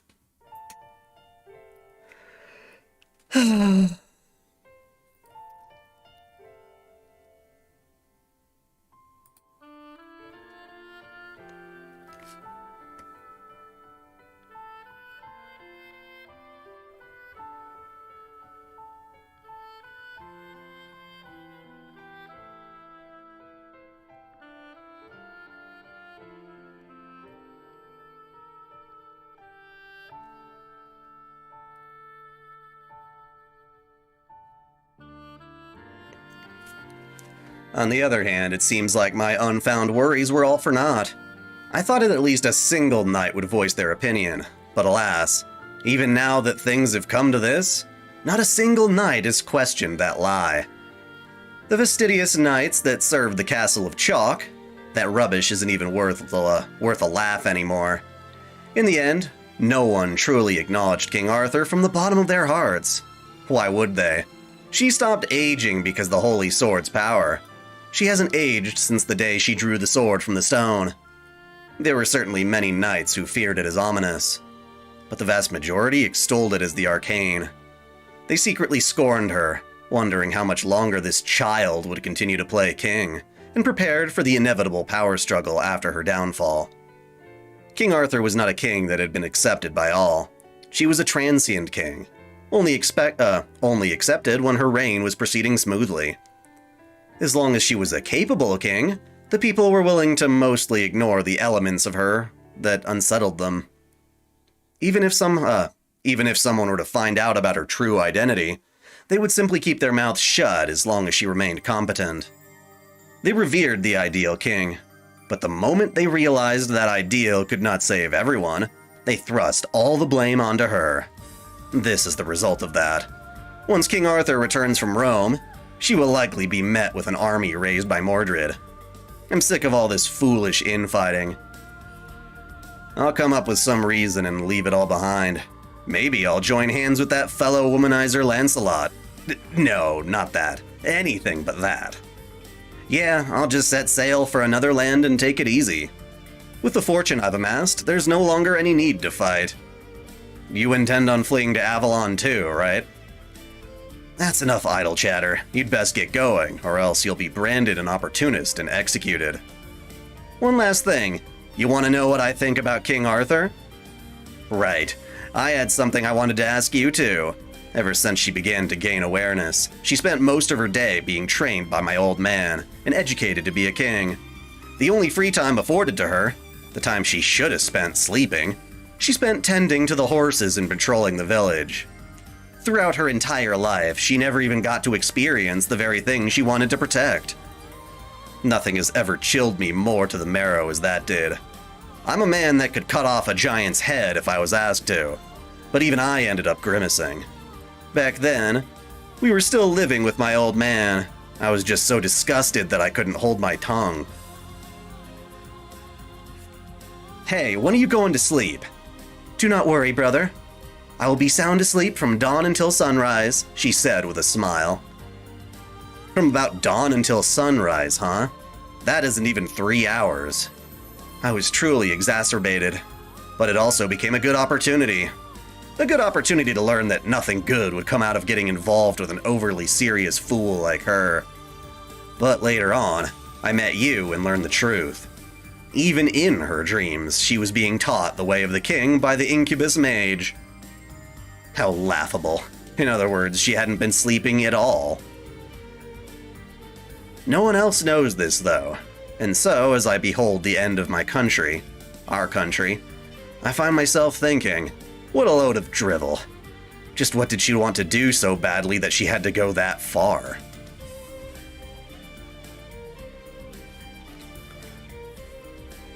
German song on YouTube with a German girl singing about Loli. It was funny. That does sound kind of funny. There are many different versions of variations of Arthur's tale. It was lost over the years. Yep.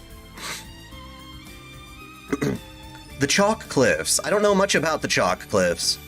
But I saw that on, like, a video game of King Arthur. But I don't know, are the chalk cliffs a thing? I searched for chalk cliffs, but I don't know anything about them.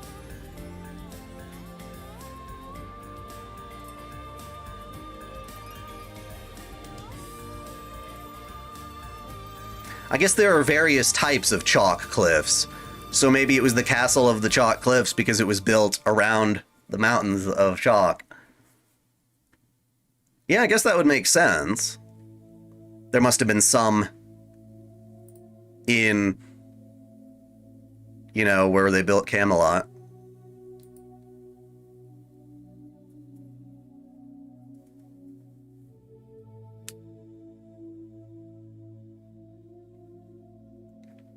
I still never read the part that Excalibur broke. At least not that I'm aware of. That or I've revisited the story so many fucking times I just forgot. It's complicated. Anyway, the light of the planet. After defeating Vortigern, King Arthur began the reconstruction of the ruined citadel. With the return of the Holy Sword's wielder, it regained its arcana and was reborn as the chalk castle of Camelot. King Arthur's reign over Britain, ranging from Camelot's inception to the Battle of Camelon, lasted 10 years. While battles with the foreign tribes Vortigern had beckoned still continued, it was mostly a peaceful time. The conflicts with the Picts of the north had ended. The vigor of the Saxons had waned, and the relationship with the knights, who were now lords, had been preserved. It could now be said that this was the final age of romance on this planet. The island's twilight period, when arcana, magecraft, fairies, and sanctuaries still endured. A time during which most of the legends of the Knights of the Round Table unfolded. Having an administrative office is certainly an asset, but isn't it a little too lavish? This is hardly any different to the Round Table. A plain, unadorned room is far more to my liking. With a reluctant look on her face, she placed her hands on the ornate desk, polished to the point of reflection. As someone who had always stood on the battlefield, life at the castle was too luxurious for her to settle down. King Arthur, a grandiose lifestyle is yet another duty of the king. About 80% of Camelot was built by fairies, not humans, so there shouldn't be any problem, no?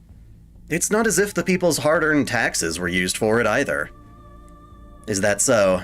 Then does that mean the ones laboring day and night on the castle repairs are...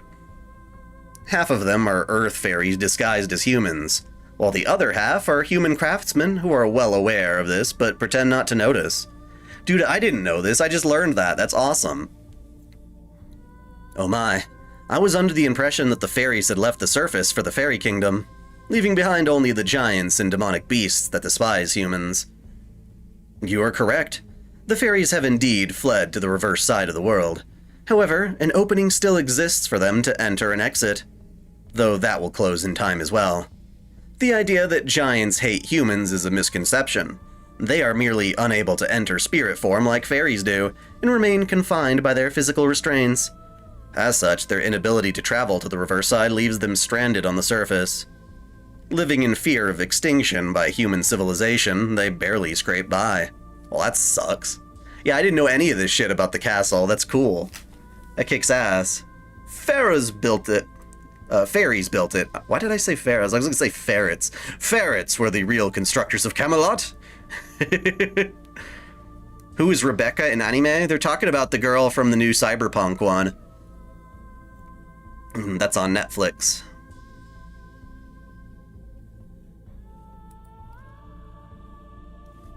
What about dragons? Is the dragon that protects Britain still somewhere on this earth? She asked out of genuine curiosity.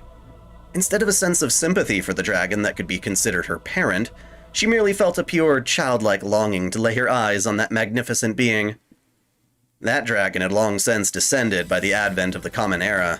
Having slept for 500 years, it must have turned into stone and permeated into the ground by now. Its soul, however, has already reached the reverse side.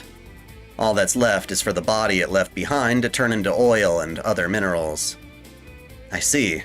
As expected, you're very knowledgeable, Merlin. Of course. I'm your mentor in magecraft, and the arcane, after all. There is still so much I have yet to teach you. With that said, your current duty is that of kingship. It seems the Saxons are about to cross the sea again. Their numbers continue to increase, never dwindling. Who is holding the south at present? Sir Tristan and Bedivere. With their current supplies, they should still be able to last a month. Ah. Betty being there means Tristan will have to be diligent as well.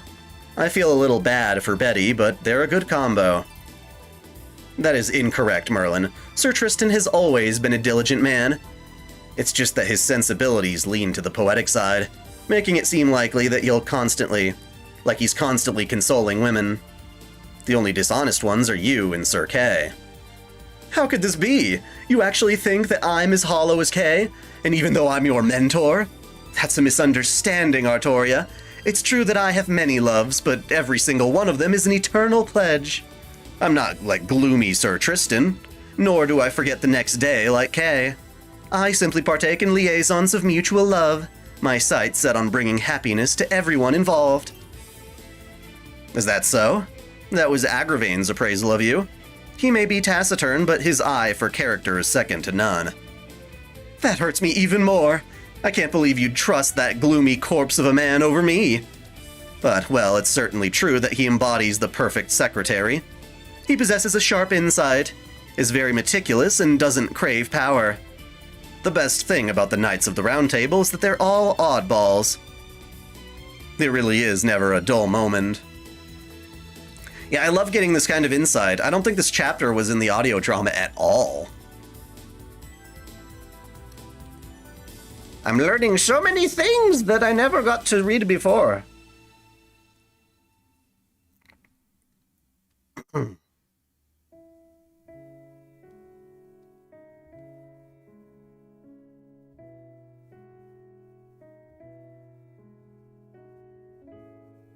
Most of the Fate stuff is leaving Netflix? Fuck you, Netflix. Fuck off. Jesus, I can't believe that.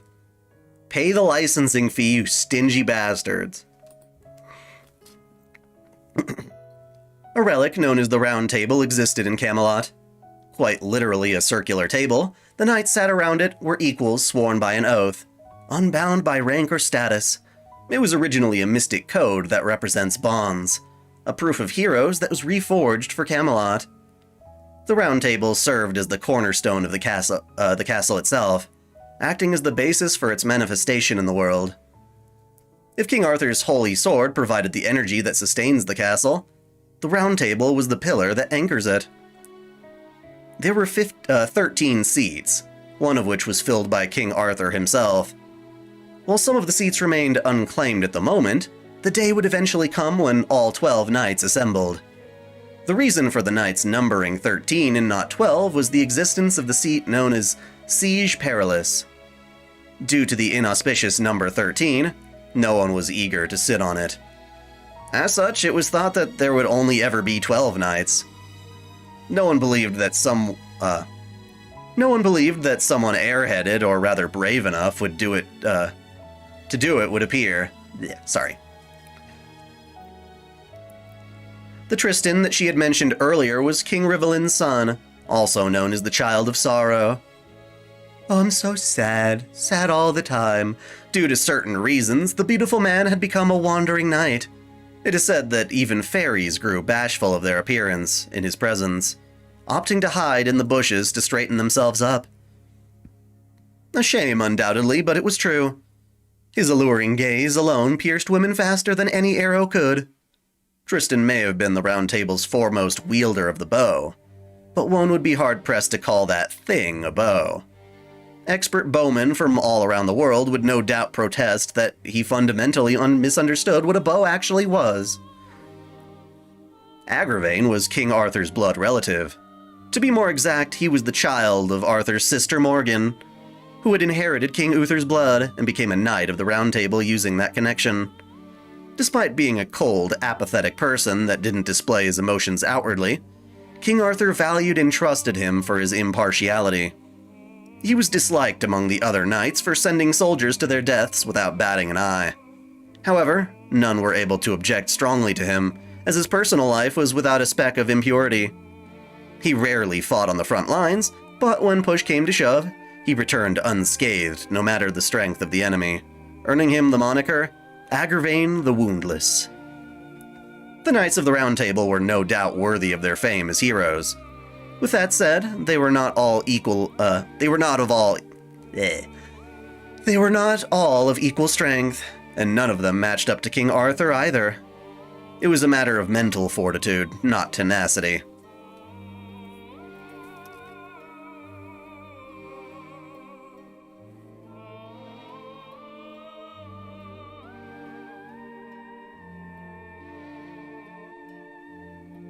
Yeah, Netflix is a piece of shit lately. The vile king had been overthrown, and the barbarism of the foreign tribes had also been put in check. But Britain's future remained bleak, and people's lives unchanged. Indeed, the fact that this was the case, despite removing the cause of the Dark Ages, had in itself resulted in malice sprouting in their hearts. Wasn't King Arthur supposed to be the shining king? Wasn't the country supposed to flourish if we followed what he said? Blaming me is fully warranted. The harvest this year has been poor, and the blessings of the forest have been constantly dwindling as well. Sharing the forest with the foreign tribes is unfeasible. We have no choice but to purchase our crops from the neighboring countries. It seems I'm in need of Sir Lancelot's aid again.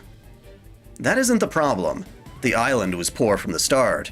The reason the people of Britain are falling into darkness is that the Radiant Tower can no longer be seen. The Radiant Tower? You mean the Holy Land, Srongominiad? Yes, speaking of that, I have yet to explain the relationship of the Holy Sword and Holy Lands have with each other. The Holy Sword is a divine construct forged and given birth to within this planet, created with the anticipation of a foreign enemy capable of destroying the planet. It's a sword to protect the planet, not a weapon to protect humans. Of course, it can be used against the foreign tribes, but its original purpose was to defeat destruction.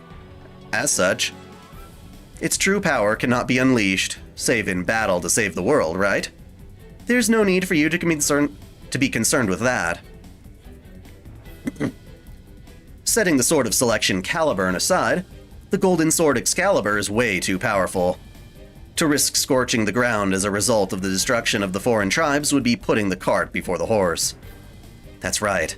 The light of the planet must only be used for critical moments. Should there come a time when you fight not as a king, but as a lone hero, make sure you never forget that. Or if you're in the world of melty blood and just feel like fucking someone up royally. Wielding the Holy Sword without thought will surely come back to bite you. You may be unharmed, durable as you are, but the same cannot be said for the people around you. Merlin, I listen to you obediently as you speak the truth. But could you please stop referring to people as if they're lumps of iron? My apologies. Next up is the Holy Lance. Rather than defeating foreign enemies, its purpose is to stabilize the planet, or to be more specific, anchor it. The fairy kingdom you mentioned earlier isn't a completely different world. It is right beneath you, in the reverse side of the world that is separated from us by merely a thin sheet. Beneath me, you say? You mean underground? You can think of it that way. Essentially, beneath the foundation that is your world, there exists a gap which is the fairy kingdom, with the Earth's surface underneath. The fairy kingdom and your world are nothing more than layers, textures. Each of them are outward appearances attached to the Earth's surface. Textures? So you mean Britain? Not just Britain. It encompasses the entire world. In fact, Britain is pretty special. Artoria, what you can see with your eyes isn't everything. When you humans attained the seat of primacy, the fairies foresaw that the state of the planet would change, and accepted it. The planet alters its physical laws according to the beings that live on its surface. As such, the era that was brimming with arcana and magical energy began to decline gradually upon humans becoming the greatest power. Gods, nature, in the possession of personalities, became mere phenomena, and the ether and the air dispersed. The passing of Solomon, the king of magecraft, accelerated this decline of the arcane. After 500 years ago, the Age of Gods finally came to an end. This planet became independent of nature. Its ownership passed on to animals that could survive even outside the natural cycle. Yes, to put it in simple terms, you humans. The intelligence, or the mentality that humans have acquired, was directed towards illuminating the darkness of uncertain laws. Whoops. As a result, the planet's rules were altered to become laws that best suit human life. Both dragons and fairies are infringements of this rule. Because of that, they left to inhabit the reverse side of the world, ceding the surface to you. The only ones remaining are those who lack the power to migrate, or those who refuse to accept their end. The former are harmless, but the latter pose a grave threat to humans. These powerful individuals are able to survive despite the loss of the magical energy in the air, with the potential of being threats to mankind for centuries.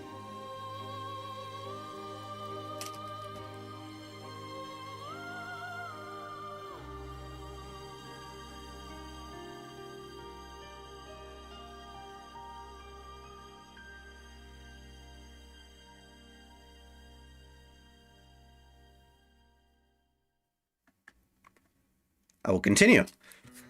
Anyway, you become the representatives of this planet, but still it's just a thin layer that can easily be peeled away. When you have a piece of cloth about to be blown away by the wind, what do? Leave it as it is? Obviously not. You pin it so it doesn't come undone. The Holy Lance is what anchors the texture of the human world to the planet. The lance that shines at the world's end, the pillar that protects the primates, the Holy Lance Rongominyad. Her eyes went wide, but not because the mage's words were too large in scale. Rather, the lance in question had already been bestowed upon her. But if it's such an important item, then why was it given to me? That's because you're the King of Britain. Listen up, this island is special. The continent has already become part of the human world. As the countries are joined by land, the change in physical laws is swift. But this island is different. Even now, the atmosphere of the Age of Gods, its arcana, remains. It's a characteristic of a small island country. The more isolated it is from the mainland, the easier it is for the arcane to remain. Britannia is of particular importance. It's like the navel of the planet. To those that live in Arcana, it's a holy land akin to a heart. Therefore, if there was someone who wished to fill the planet with ether once more, their workshop would no doubt be built on this island. Containing the last vestiges of the Age of Gods, it could serve as the fulcrum to flip the entire world upside down. The Holy Lance exists in order to stake the world and prevent that from happening. To protect Britain is to seal a world of magecraft. She felt worn out from the bottom of her heart. Looking at her hands that had carelessly received the lance, she gulped down her breath. But Merlin, I have that lance with me. Does that mean the world is no longer being anchored? No. The Tower of the End is intact even now. The people are unable to see it because you have possession of it. The radiant tower shining beyond the horizon rests in your hands now. Don't you feel excited? It's almost like you've suddenly become a god. I really love that Merlin is putting this in facts that pretty much anyone can understand at this point. I think this explanation was long overdue. No way! I have to give this back immediately. But wait, I can't leave it to you either. I'm sure you'll stick it in some random rock just to confuse people for your own amusement. Ha! I like that. She's calling back to the stupid Trial of the Kings, which was rather pointless. That's spot on, so make sure you hold on to it properly. But, well, the Holy Lance that Vivian forced upon you is more like a shadow. As long as it's not handed over to someone who would use it for evil, like Vortigern, there should be no problem.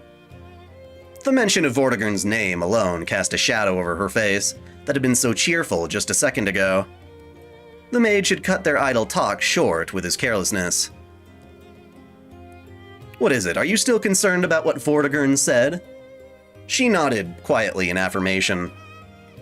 Britain will perish, but grieve not. For you will fall at Britain's own hands without ever witnessing its end. Those were the words left behind by the vile king before he burned to ashes. The only solace was that her retainer Gawain was the only other person to hear what he said. Oh dear, well, it's only natural. Everyone thought that defeating the vile king would restore Britain's harmony, but the result was different. The absence of the vile king did not put an end to conflict. It was a bad habit of the mage. There was no need to clout her mind at this point, but he was driven by a sudden curiosity to find what form her anguish would take. You bastard. The bad harvest will continue this year, and in the next one too. The people may rejoice at the decrease in conflict, but nevertheless, there will be those who remain unsatisfied. For what reason did they fight to the death? Driving off the foreign tribes. Of course, it was only to ensure luxurious lives upon their return. There were even some within the knights that selfishly criticized you. People may hold the truth in esteem, but go too far and it's a different story. As long as King Arthur remains the people's ideal, they will rely on him, while shunning him at the same time. You must absorb all these things or trample over them to rule. The only things you are granted are injustice and misunderstandings. However, the more of them there are, the more stable the people's lives will be. The rulers and the ruled. Human beings are creatures that can only find happiness on one of those sides.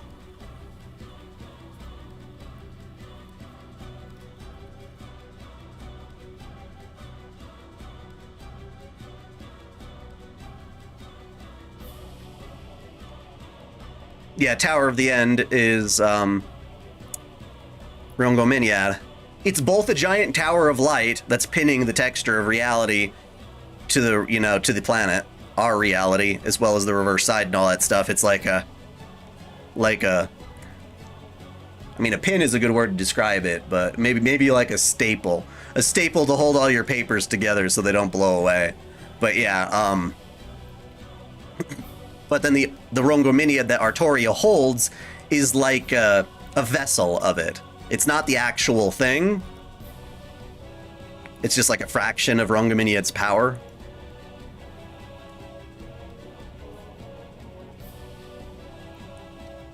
Will you link the Garden of Avalon in your description or comment section? Yeah, of course I will. Where can you download the novel? I'll give you a link. It's out there somewhere, I just need to find it again. The mage spoke with a wicked smile on his face. That is what it means to be a king. The dignity of a king in the eyes of the people is different than what he actually harbors. The more he ponders their lives, the more his heart will wallow in despair. So, the more I suffer, the more the country will prosper? Yes, that is something you are aware of, no? You were aware of it when you still decided to draw the Sword of Selection, after all. So it'd benefit you to hurry up and cut off your human feelings. Becoming an otherworldly being like Uther. At the very least, your suffering will cease to hurt you. That, in return, will also mold you into the ideal king. King Arthur will continue to reign as he always has, but no longer will his insides be whittled away at. Truth be told, the mage was serious in his attempt to entice her. He thought that it would be amusing. Or perhaps, even before she did herself, the mage was unable to stand this side any longer. But she didn't play along with his expectations, giving an answer that he did not expect. With a joyful smile on her face, she said, "Yes, I have faith that I'm doing well in that regard. Please watch me, Merlin. I can't say that will be soon, but I will definitely turn this island into a prosperous country. One that can even measure up to the utopia spoken of in the legends, Avalon." As if feeling happy from the bottom of her heart, she puffed her chest out in pride. It was at this moment that the mage realized his big mistake. Being king was of no importance to her. She drew the sword for the lives of the people. From the very beginning, her dignity as king was not something she ever had considered. He and the previous king Uther had made a tremendous blunder. He realized just how far apart their wishes actually were, and at the same moment, discerned that he had underestimated Artoria severely. If she continued on this path, she would face nothing but regrets. "It'll be alright if I stop her then." Utterly ashamed at his own repulsive conceit, the mage fumbled to make amends, but it was already too late. I don't know, I always find that a bit confusing. If you're not human, if you take away your human self and just be a king in an objective sense, to do everything right for ruling and not for yourself as a person, isn't that kind of what Artoria is already trying to do? Like, in some extent, it's weird. Like, to me, that is what being inhuman looks like. So how did you make a mistake? If anything, she's keeping that humanity a little bit. But, having dignity as king is, I would feel that's more of a human emotion, is it not? That kind of hubris, that kind of pride makes someone more human.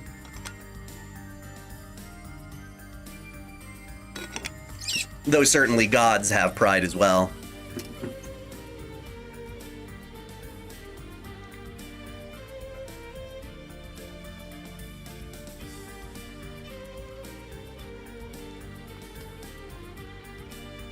Avalon might be a little too grand. Even I've never been there before. A bitter smile on his face, the mage averted his eyes from her. I am unable to express the sense of loss I felt at that time. A radiance that I had sought for a long time, but never thought I'd ever find. I came to realize that I had been blessed with it for a long time, but unknowingly crushed it with my own hands. On that day of selection, did I really have the right to question her resolve? I am the most foolish mage in this world. That girl was overflowing with the qualities of a king. Such an appalling mistake, and yet I shamelessly believed it to be right. Tales of the Knights! Yay, another after chapter. I never doubted the king's power. His spirit, technique, and power are faultless. And not once has he erred in his judgment as king. He is without a doubt the embodiment of the ideal knight. Though the people may have erroneously surmised so, he was not conferred with the moniker King of Knights simply because he was both a king and a knight. In truth, he was referred to as King of Knights because he was worthy of the kingship and allegiance of every Briton knight. Lord Merlin may have said that the Round Table was not bound by hierarchy, but in reality, we were gathered in order to serve and revere the king. Without our king, the Round Table would be rid of its solidarity. If remaining undefeated in precondition of kingship, or is a precondition of kingship, then beyond the shadow of a doubt, our king is the undefeated god of war. It was truly by virtue of our king's majesty that we emerged victorious in countless battles, despite being inferior in military strength. Because as I followed his every footsteps, every time he led us through the battlefield, I grew certain of Britain's splendid future. But just once did I fear for his certain victory, unable to do anything but stand back and watch. It was the battle with the vile king, Vortigern. He beckoned the foreign tribes in, endeavoring to claim Britain for himself. He was an even greater fiend than we knights of the Round Table could have ever imagined. Driving back the foreign tribes that occupied the citadel, we and the king made our way to the throne room of that vile king he barricaded himself in. Vortigern stood alone against us. On our side, we had the unscathed king and the most elite of our soldiers. The soldiers believed that the battle had already been won. All of them, myself included, let our guards down because of that foolish sentiment. If the king's sword was the accumulation of our planet's light, then mine was a mimic of the sun. An iron hammer that scorched the wicked, with both the king and myself present on the battlefield. Who could have predicted that defeat was possible? Indeed, not but a single soul could see through to the vile king's true power. King Arthur. The power of a dragon? The dragon's like, whoa!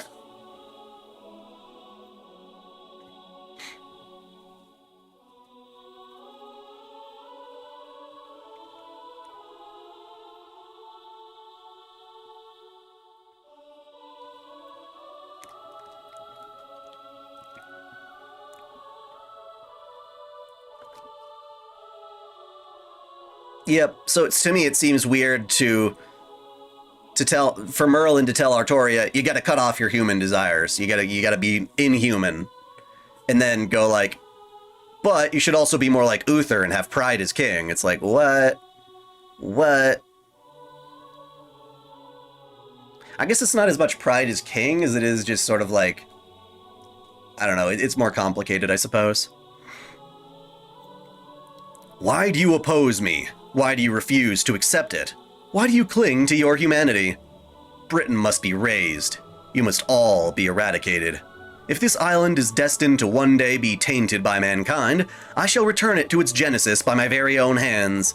I must plunge Great Britain into hell, transform it into a paradise of darkness, uninhabitable by man forever. Careful, dude, you're sounding a lot like you're from Kingdom Hearts. Before the decaying throne stood a dark, shadowy silhouette. His armor was tainted with black, and he was clad in shadow despite it being only midday. It was a hole in the world itself. He swallowed the seething, molten iron down, storing it in his belly. He became so inhuman that it sent chills running down my spine. The dragon Vortigern was the true form of the being that would have led Britain to ruin. What? Our hesitation spelt our doom. A single blow unleashed by the vile king obliterated our forces and stripped me of my power. It was a devourer of holy swords, a darkness that grew deeper the holier its foe was. My sword Galatine was robbed of its radiance. Excalibur, the king's holy sword, was similar. Its radiance was reduced to that of a faintly glimmering bonfire. And then... Well done, Knight of the Sun, the stalwart Sir Gawain. Behold, your light appears to be more than he can stomach. The king grinned at me, telling me that Vortigern couldn't possibly swallow Excalibur's light because he had taken in Galatine's, and then proceeded to confront Vortigern by himself. But it was the opposite. I narrowly managed to escape death only because he immediately rushed to my aid. It was my fault that Excalibur had lost most of its radiance, and even that would fade soon as well. It was impossible for that faint glimmer to continue shining amidst the raging tempest. We had been utterly reliant on that blinding light. So with it extinguished, all that came to mind was to pray in the darkness. However, despite being at the limit of my capabilities, predicaments such as these were commonplace for the king. The faint glimmer persisted on, our final respite within the whirling tempest. The battle continued for several hours. Dude, that must be one hell of a raid encounter, except you're soloing it. You're soloing a raid boss, Artoria! What are you doing? I like we actually get a real description of this fight. I had a very different picture of it in my brain than what this is. Are we reading everything this stream? I believe so. I believe so. When the throne collapsed, the dragon beckoned the dark clouds forth with his bellow. Oh yeah, didn't we get a Vortigern in Fate's Strange Fake? I wonder how different it would be from the proper human history one. Destroying the entire fortress while expanding to a colossal size, the dragon's neck manifested, engulfing the soldiers' weapons, corpses, and the fortress ruins. Don't eat your own castle, dumbass. The king must have known. He must have known that Vortigern was Britain itself. Vortigern was the vile king that appeared as the island's will and avatar. The ruler of a small tribe who drank the blood of a dragon and had long since lost his humanity. Despite the king's immense magical energy and his holy sword that could scorch the land, his enemy was all of Britain itself given form. It was evident that, to all, that defeat was inevitable. It was like an ant attempting to challenge a human. Having recovered, I advised retreat while watching the king's back, but acting as if there was nothing out of the ordinary, he swallowed down his fear and raised his gaze to the sky. I shall bid your aid for a while longer, Sir Gawain. The two of us stand here together. What kind of wielders of holy swords would we be if we could not... Sorry. What kind of wielders of holy swords would we be if we could not quell one or two fits of the island? He flashed a calm smile, directed at both himself and me. Feeling my once dwindled will to fight reigniting throughout my body, I once again rose to oppose the dragon with him. We staked our holy swords into both of his hands, slightly restraining his movement. We had managed to bring about an opportunity for victory, but we no longer had our weapons. If we drew our holy swords out, the dragon would once again take to the skies. It was then that the king brandished the radiant lance. She must have pulled it out of her cleavage or something. A spiral of light pierced through the crucified dragon's heart, upon which he roared a bellow of death and began to disintegrate. The miracle that the king had wrought left me so confounded I could do nothing but gaze in wonder. How much time had passed? The dark clouds gave rise to rain, steeping the fortress in the sound of rainfall. Before the king was a single man on the brink of death, his chest pierced with a lance, Vortigern. The shadow he was clad in disappeared, and so did the boundless tyranny that had emerged from him. It all vanished without a single trace. All that remained was a pitiful aged man writhing in agony. So they even granted you, Rongominiad. Damned fools. So you would beckon an even greater ruin forth to slay a tyrant? Spawn of Uther, little brother of mine, you will not be able to save this country. You will not triumph over mankind because... Unabated by the sound of rainfall, the aged man's voice clearly resounded. He began to draw closer, a single step at a time. Because the age of the arcane is already come to an end. Beyond lies the age of civilization, the age of man. The power that lies in your essence is incompatible with mankind. As long as you live, Britain has no future. Scorn your fate. The Britain of old has long since fallen into ruin. With downcast eyes, the king pulled the spear from his chest. Vortigern was laughing. It was a boisterous laughter, like that of a swirling gale. From where he had drawn the strength to manage that. He returned to his throne, laughing so boisterously it almost as if the fortress itself was shaking. Thus did the vile king perish, and our king raised his holy sword as proclaimed our victory. The rain ceased, and from the rift between the clouds returned the grace of the sun. As he heralded the end of our battle, he was brimming with even more light than usual. All who laid their eyes on that silhouette of his were struck with admiration for the king's power and grew certain that prosperity was promised in the future. Of course, I was one of them. I did not understand what their exchange signified, but the king's victory was something to delight in. Although he was even more exhausted than I was, he didn't show a single indication of it as he made his triumphant return. As I watched him from behind, I proudly told him that all that remained was to deal with the foreign tribes. That was how sublime the battle was. Britain may be beset by turmoil to this day, but as long as King Arthur is with us, there is nothing to fear. Well, that's nice to know, Gawain. Thank you.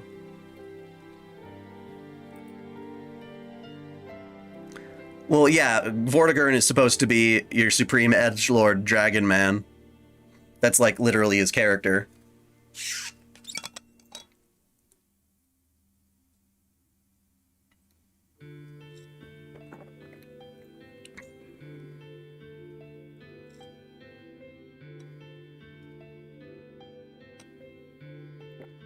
What year did Kingdom Hearts 1 come out?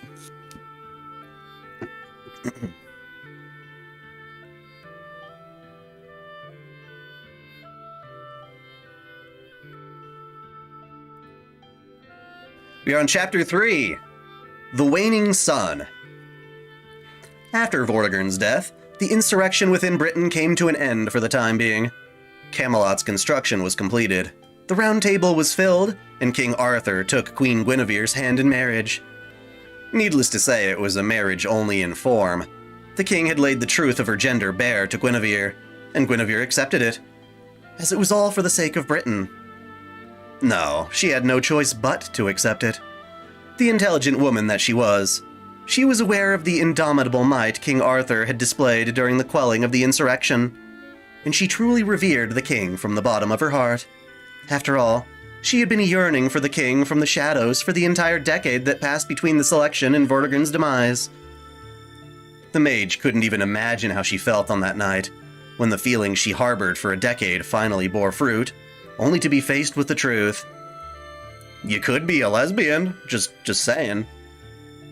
Just saying. Didn't stop Reen from getting a little bit of that taste. Did it feel like finally having her beloved in the palm of her hands, only to find out it was a sham, and that it would be unattainable for all eternity? Did she feel betrayed and despair?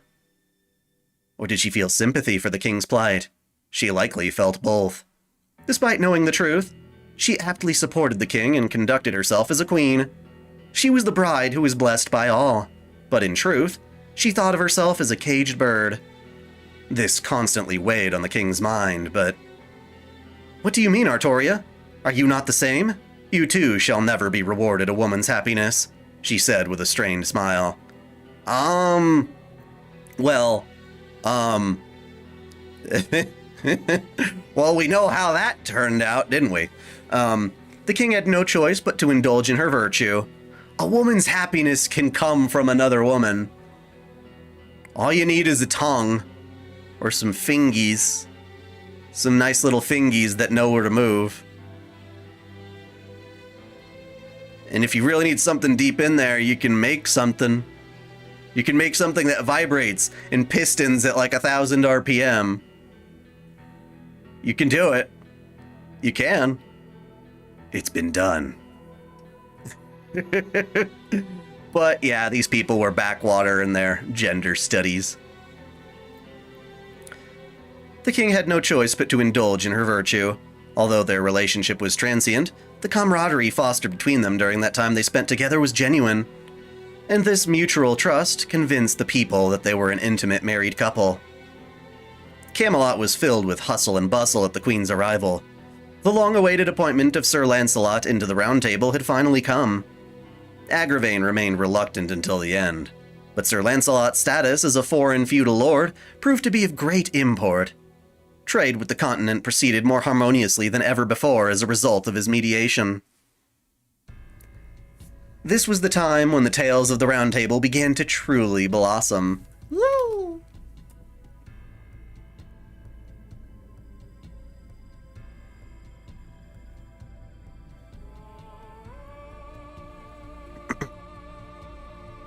Just reading the text here.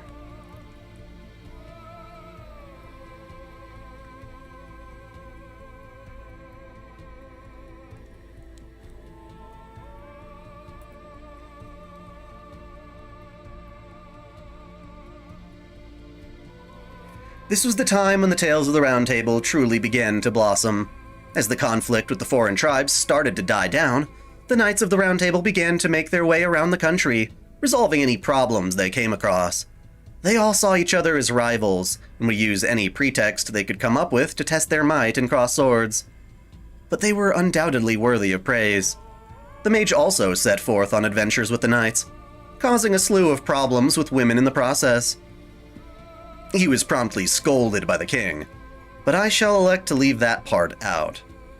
It was spoken of as Camelot of flowers in the ages to come. In truth, no matter how far Britain had fallen into decay, Camelot was the only place that was always brimming with smiles and hope. The people believed in King Arthur's authority, and the knights boasted their own accomplishments, but the king simply continued to suffer alone, constantly gazing at the harsh reality. No flower blooms for all eternity. Camelot was prospering, but on the other hand, Britain was on the steady decline. The mage advised the king that only vestiges of the arcana that once dwelled in Britain's land remained. You mean to say that the desolation of our land was not caused solely by the invasion of the foreign tribes? I am loath to say that is correct. The island is a foreign country isolated from the mainland. Despite the arcane fading away from this planet, with the advent of the Common Era, the Age of Gods is still markedly potent here. That is why the Picts, dragons, succubi, and incubi exist here. The people of Britain also belong to this classification. It is not only the foreign tribes that encroach on our land. The very land itself is transforming. I reckon the poor harvests shall continue until you all meet your end. Only the vicinity of Camelot remains bountiful, but that too shall fade. Do you mean to say that we need to find a new way to live? That we must raise foreign crops, accept foreign blood, change the very way of the island altogether? I simply mean to say that this is one viable path. The decision does not rest solely on your shoulders, after all. Besides, pardon my ill humor, but no matter what decision you make, it won't change much. Whether you choose to oppose the foreign tribes till the end or you choose to accept them, our destination has already been set. For a moment, the king's face clouded with anguish, but she immediately regained her usual dignity.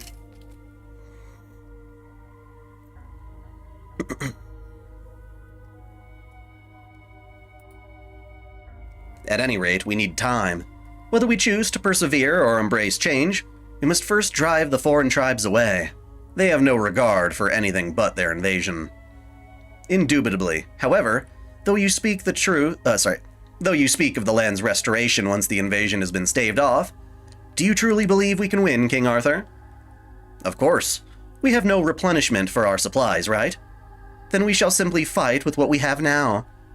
At the same time as the king's decision came the re-invasion of the foreign tribes, who were still invading despite the demise of Vortigern.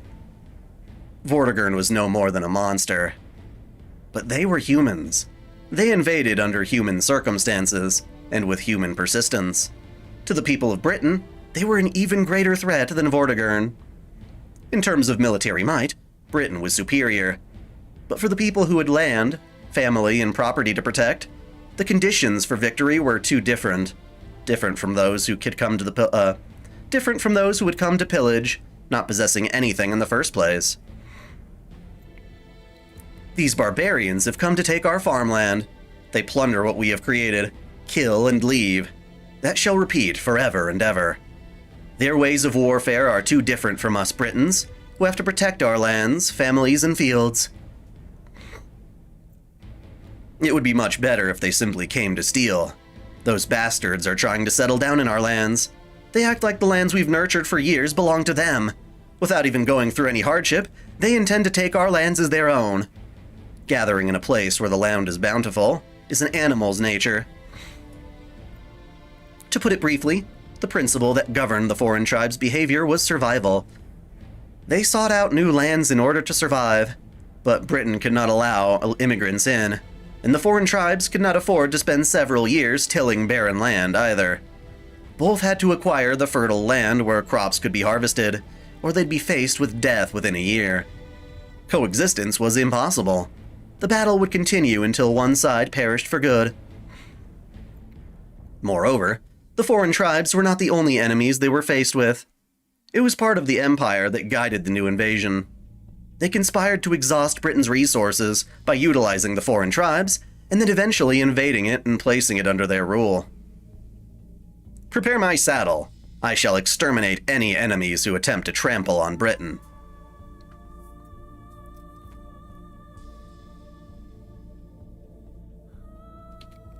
Although the situation was markedly poor, even then, total ruin was still distant. She chose to march to battle on her own account. To the final stage of the 12 confrontations that King Arthur galloped through, where the journey that would lead to the Hill of Fate began. Not a single day passed where she did not have to hold councils of war, and not a single night passed where she did not have to make camp. Was her constant presence of the vanguard a sign of her resolve? Going to war meant forsaking a great number of her subjects.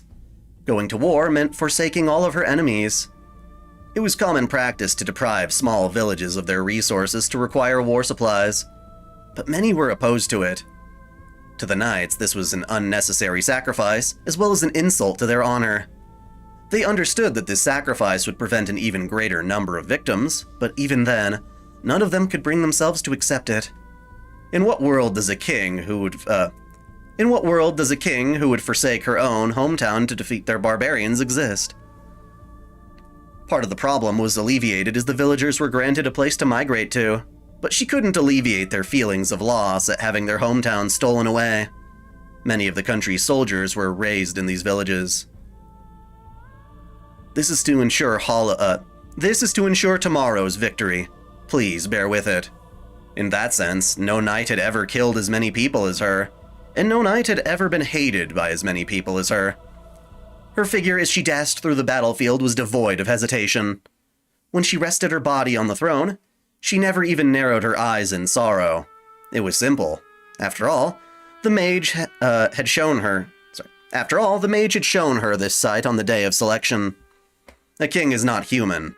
A king cannot protect their people if they harbor human emotions. She had sternly continued to protect that vow. She solved all kinds of problems, and devoted so much to herself, to ruling the country, that everyone was astounded. She placed the country without a single irregularity on the scales, and dealt punishment to a few that hadn't committed any sins. Even amidst the invasion, she apprehended the local lords that had been preparing to mount an insurrection and punished them. In the soldiers' eyes, her methods must have seemed even more cold-hearted than ever. Sorry. I need to slow down a bit. Give me a moment, I apologize. In the soldier's eyes, her methods must have seemed even more cold-hearted than her predecessor, Uther. No, even more cold-hearted than Vortigern himself. And then, after attaining victory in countless battles and smoothly leading several tribes, King Arthur does not understand the human heart, lamented one of the knights of the Round Table as he left King Arthur's side.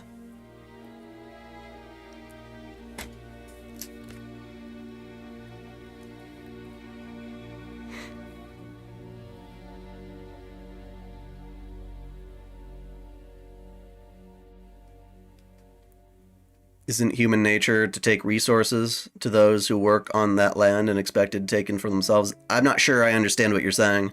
Are we reading the whole thing this stream? I believe so. We're already pretty well into it. Perhaps because they all harbored the same apprehension, no one condemned the knight for his choice. In this dreadful situation where everyone had fallen into decline, the more perfect King Arthur was as a king, the more they questioned their ruler. How could someone with no human emotions reign over humans? Several esteemed knights chose to return to their own territories. Even then, the king accepted their choice as the natural course of action, and granted them the governance of their lands.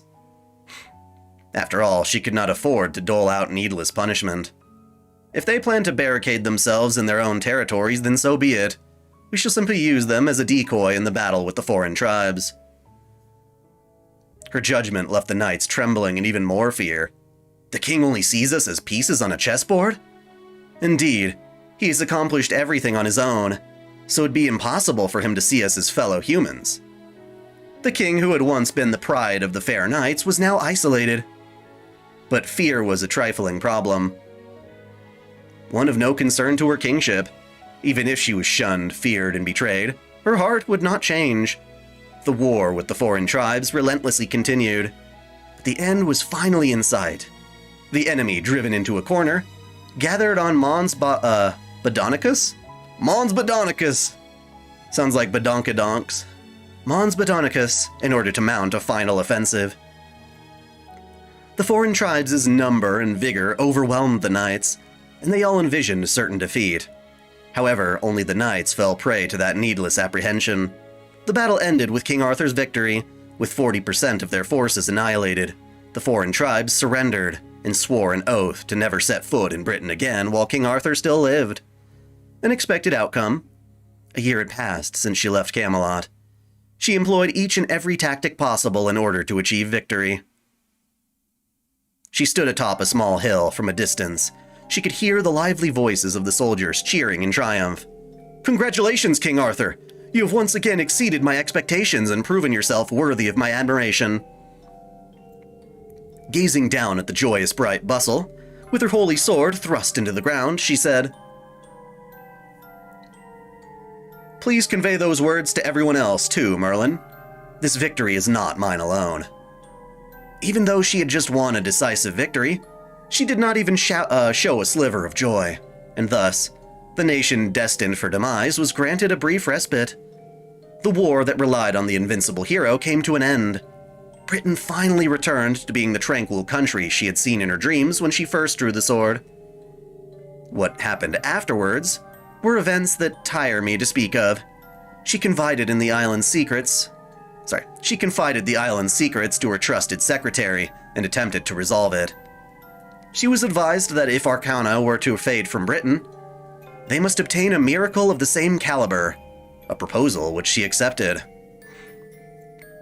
And so began the Knights of the Round Table's quest for the Holy Grail that would have been engraved in legend. Many knights embarked on journeys to find the Holy Grail the king spoke of, only to come back empty-handed. Percival, who admired King Arthur more than anyone else, lost his life in the process. Galahad, who was exalted as the perfect knight and the young man who would shoulder the next generation of the Round Table, managed to obtain the Grail. However, he was so selfless that he returned the Grail to heaven, and then descended as well. Camelot was enveloped in sorrow, but it was still an honorable one. It was the 10th year of King Arthur's reign on Camelot's throne, and it would also be the final one.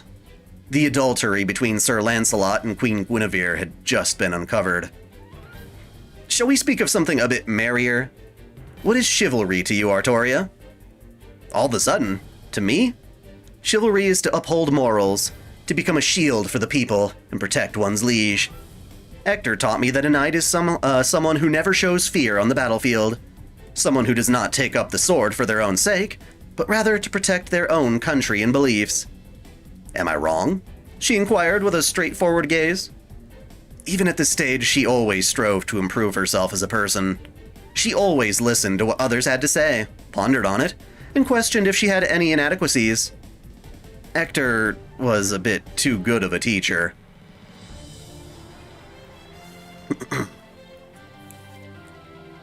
I know, sometimes the music is set to random, by the way, but yeah. Matthew Miller, what do you mean? How does the dragon come into play?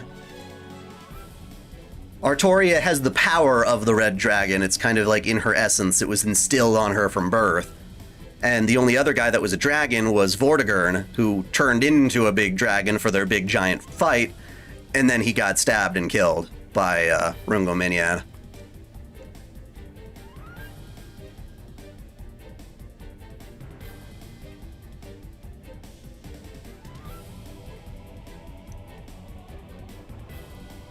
Artoria seems to be really, really bad at communicating her feelings to others.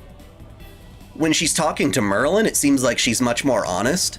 And perhaps if she had shown that same degree of kindness to others to help them understand the way she thinks, maybe stuff like Mordred wouldn't have happened. That's kind of the issue, is that people feared that her actions were inhuman, and she struggled to perceive that. Yeah.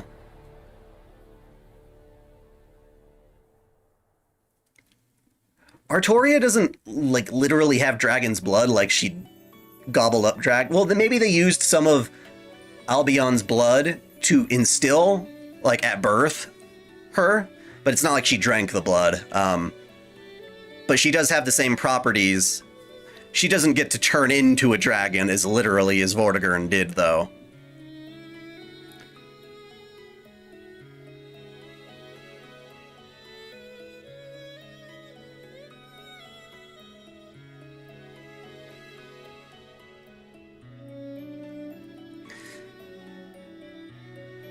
But yeah, no, Artoria can't just straight up turn into a dragon. She has the concept of a dragon instilled in her human body.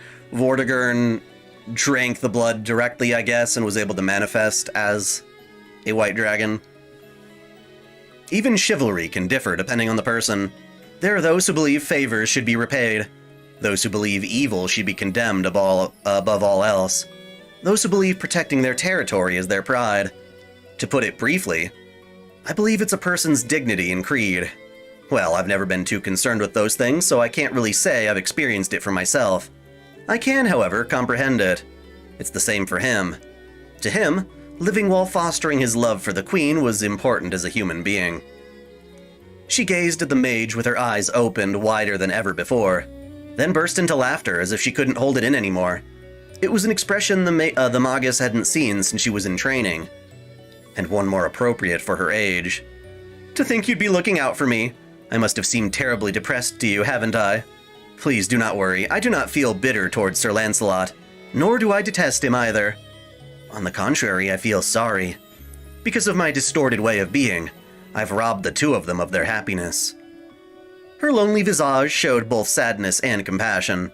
She was mourning. The round table had also shrunk. Agravain, Gareth, Gaheris, everyone who would never return. Gawain was wounded in a single combat, and remained a prisoner to his grudge toward the unfaithful Lancelot. And the central figure, Lancelot, left Britain and crossed the sea to return to his territory. We shall decide what to write in the letter to Sir Lancelot later. More importantly, we must deal with Rome right now.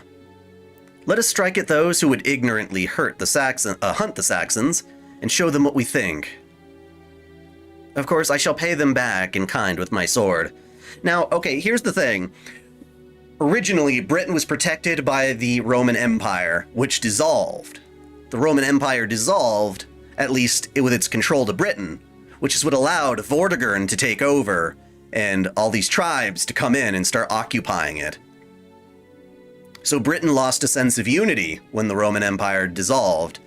So why is Artoria now, after these many years, going to Rome to presumably strike at those who would hunt the Saxons? Because wasn't Artoria fighting off the Saxons as well? I'm not entirely sure what the point of that is. That's the one part about this campaign I'm not entirely sure of. If anyone understands the political shift from ensuring protection from Rome and then suddenly turning towards it as an enemy. It was hard for the mage to look at that smile, but at the same time, he also wanted to continue looking at it forever. They were feelings unbefitting of the irresponsible spawn of an incubus. In order to hide his embarrassment, the mage said, "Arthur, no matter how hard you try, all must come to an end. Nothing lasts forever. Everything is constantly transforming into something new. Therefore, isn't the future that you should be protecting? Sorry, it isn't the future that you should be protecting." Geez, what is it this time? You're being awfully talkative today. Listen well. It's what you have lived for to save that matters. That's a weird line. It's what you have lived for to save that matters. It's the process that is important. The outcome will always be painted over by a new one. The righteousness of a king will surely be dealt away with by the next king to suit their own ends. Nothing will remain. Nothing shall remain. But if even then, if your life remains untarnished till the end, if it is something you can take pride in, and it is beloved by all, then it shall become a record that will remain for eternity. For as long as the cogs of mankind's history continue to turn, from within the history of our planet, a young girl's naive wish and her foolish decision may seem insignificant. However, to the people who will live in the ages to come, it will doubtlessly be seen as a glorious tale. Merlin? I do not need any more glory and honor. I have already received too much. Nay, what the people have forced on you is most definitely not honor, and this is certainly not glory. In fact, it is more akin to a curse. You have not gained a single thing. What I am speaking of is how these things grant hope. They allow people to continue expressing the goodness of man. What you shall leave behind is a noble phantasm, or perhaps you should call it a precious dream. I'm sorry, I don't really understand. What I'm trying to say is this. Even if that ideal remains unrealized, if you continue to uphold that vow, then there will surely be people who will be saved by it. Her gentle smile was transformed into a look of puzzlement, as if she was looking at something mysterious. It was such a shame. After all, even though he was a mage who spoke nothing of but grievances. And lies, he had intended on being rather truthful.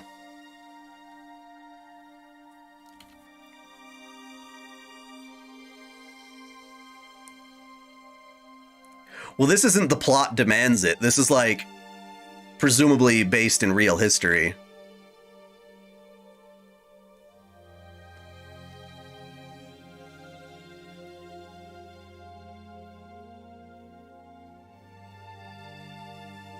Splatoon is not really anime enough for me to care about. Again, if Senran Kagura, Peach Beat Splash, was a game as good as Splatoon, I would have played the shit out of that. But yeah, we need the waifu factor. I'm not into the monster girly type of thing.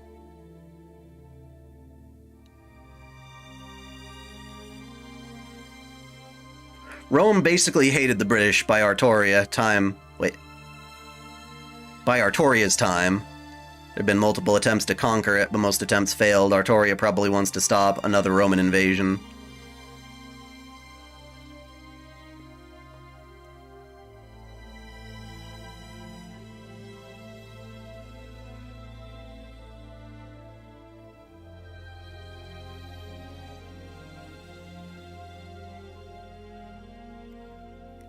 I guess I still don't understand, especially why she said, strike at those who hunt the Saxons, when the Saxons were also their enemy, so why would she care now? Wouldn't she want Rome to hunt the Saxons?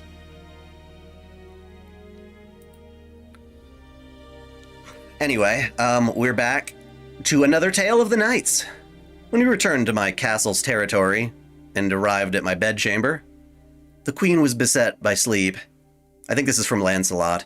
It was no wonder, as she had finally regained her freedom. Before this, she had been branded as an adulterer and taken to a dilapidated castle, confined to a stone cell while awaiting her sentence. Finding respite severed the strings of tension that assailed her, allowing her to finally drift into unconsciousness. This is after Lancelot rescued Guinevere, when she was imprisoned by the knights, and this is after the battle in which Lancelot wounded Gawain and killed one of them, if not both of Gawain's siblings, Gareth Gaheris, I forgot. Yeah. Her cheeks were stained with the vestiges of regret. Her sorrow was not at her banishment from Camelot, nor was it at being swept away by me. It was at her betrayal of King Arthur. Her tears were proof that she unendingly begged for pardon, knowing just how much our relationship would pain the king. My boorish fingers could not even wipe her tears away. The other knights did not know. They did not know just how much the queen had yearned for and supported the king. Despite being branded an adulterer and a traitor, her heart was truly that of a fair maiden. I was certain that to this moment, even as she dreamt, she was still continuing to plead for the king's forgiveness. Their relationship was abnormal. However, it was tempered by accepting things that were beyond their control. If not for my obtrusion, their secret would have remained hidden. There would have been no infighting amongst the Knights of the Round Table, and Camelot would have regained its former glory. No, this was for the best. This was surely for the best. I sat myself on the bed, clad in my full set of armor. I was fully aware of the dire straits the king was in. Until the king returned to Britain from the expedition to Rome, I had to remain clad in armor. It was the least I could do as a base demonstration of my loyalty. The night was long. Until the queen awakened, I found myself reminiscing on what she confided in me, the other half of the king's life. The king chosen to be king of Britain was granted the power of the arcane. However, it had waned, and King Uther was meant to be the final king bestowed with that supernatural power. King Uther feared that his successor would not be blessed with Britain's protection, and was driven to commit an act of taboo, birthing a child that possessed both his blood and a dragon's blood through means of man. The mage Merlin accepted this proposal, and they found the greatest carrier to bind the two types of blood, resulting in the birth of the ideal king. It was devoid of malice, a deed performed solely to ensure Britain's survival. As the ruler of this country, it was the apt decision to wish for an even greater successor. The dragon's incarnation was birthed in accordance with their plans. However, they were beset by two problems. First, the child was a female. Second, defying his anticipations, the king's daughter, Morgan, inherited the supernatural blood. Although she was also the spawn of Britain, she resented her younger sister for receiving all of her father's hopes and affection, becoming a witch that sought vengeance all her life. Agravain was also an assassin sent by Morgan, and Mordred was... No, I shall refrain from speaking any further. Mordred is a whole other ball of messed up shit. Morgan was undoubtedly a ruler possessed of great power. She inherited the supernatural power that was thought to have died with Uther. As the very island itself belonged to her. She retained a mastery. Sorry, I need to take another break again. I'm slipping up a lot. She retained a mastery over it that surpassed that of King Arthur. Regardless, she was no more than a small pebble in King Arthur's path. The Witch Queen could do naught but leave a single scar on the king's heart. Not to leave even a single scar. The true predicament was the child's gender. As a result, she was brought up as a man. Only a man could reign over many territories and knights. Few were privy to her secret, no more than her predecessor, King Uther, her foster father Ector, and the mage Merlin knew. She quite literally clad her body in iron, sealing away the truth for her entire lifetime, except for the battle skirt. Except for the battle skirt and the exposed part above her cleavage that none of the other knights had. And here we've got Gareth, right? What was with Gareth? Gareth was a chick now, too, so what the fuck? What the fuck? There's gotta be a reason for that. Nasu, tell me. I wanna know, can you show me? I had heard of the Sword of Selection. I heard rumors about the King of Britain from my territory across the sea. A knight chosen by the Mage Merlin, a hero that drew the holy sword no one else could. A single ray of hope that defeated the foreign tribes, shining within the despairing Britain. Needless to say, as a fellow knight, I was intrigued. No, I shall be frank. I was young then, brimming with passion and conviction. I haughtily believed that I, only I, the ideal knight, could be referred to as Britain's king of knights, and dispassionately spent my days feigning disinterest. Eventually, even in my own land, I began to be compared to the king of knights. I grew irritated by that. So I made for Britain to ascertain the legend with my very own eyes. Perhaps it was the Lord's guidance, but as soon as I set foot in Britain, I came across her in the midst of battle. I will never forget the shock I felt that day, as I beheld the sight of a knight that could only be seen as a young boy, gallantly swinging her sword amidst the foreign tribes. The thoughtlessness must have scorned the king's appearance, deeming it unfit for a knight. I too was one of them. I believed that all was needed in battle were weight, strength, and the toughness to keep fighting day in and day out. I believed someone with the physique of a young man could not even topple a single one of those barbarians.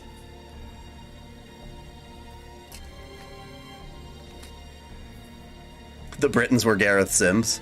They're just willing to, break the rules for her.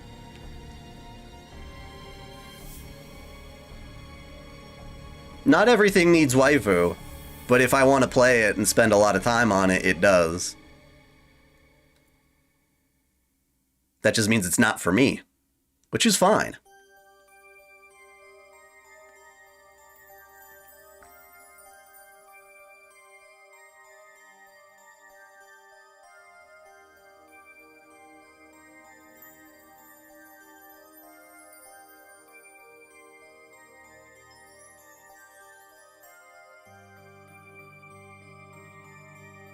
So I'm reading your comments.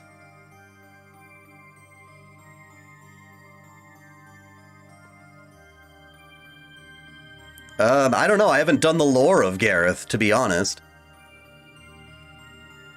I know they're not monster girls, but they have a similar appeal. They're anthropomorphized, kind of.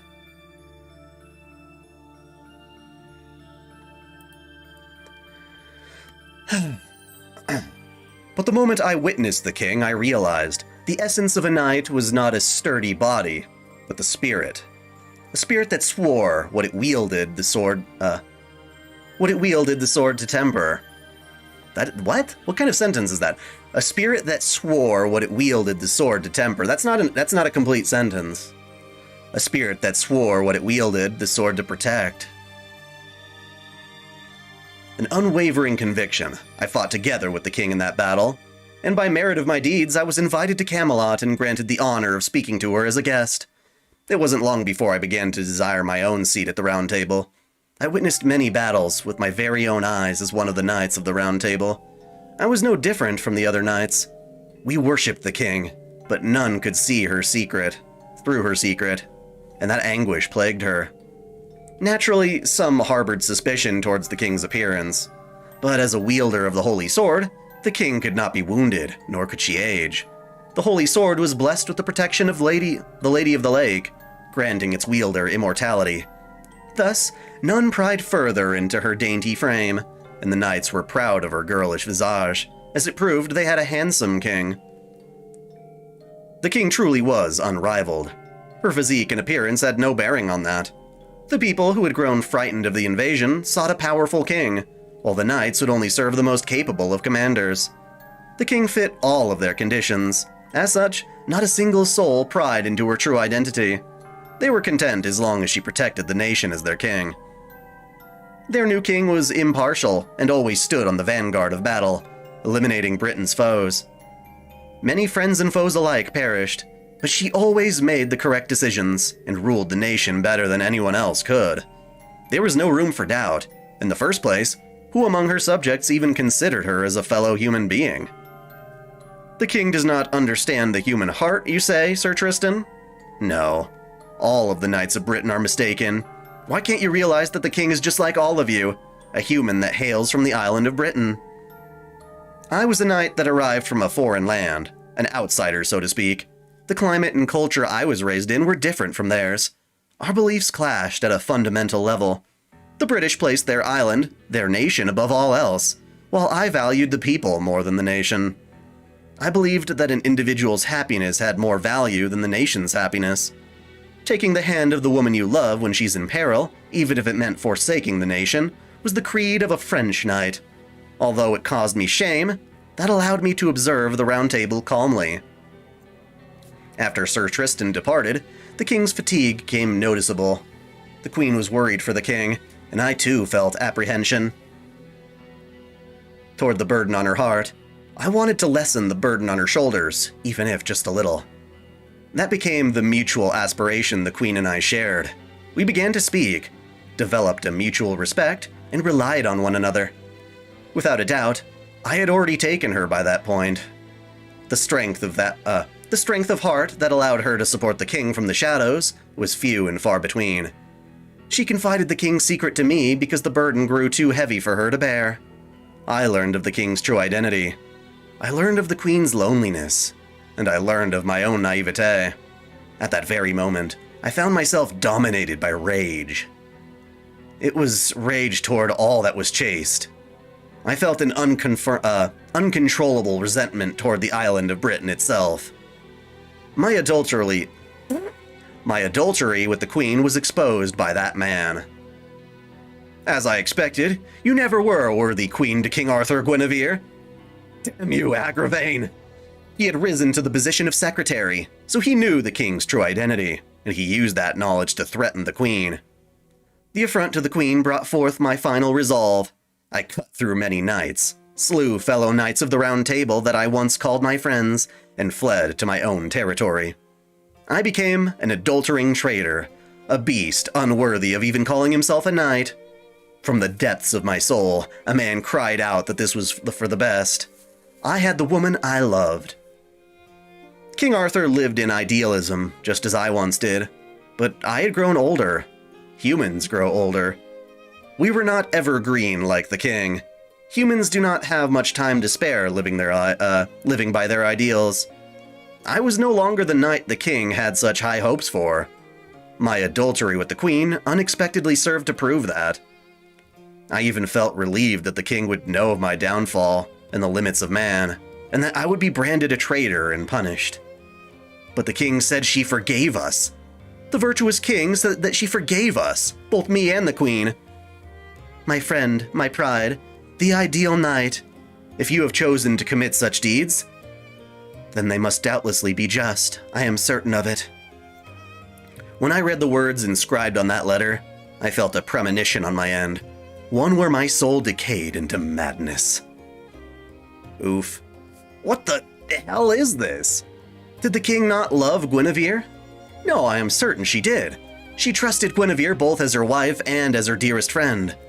Was she granting pardon to those who trampled on that fellowship and trust, and then abandoned her? Impossible.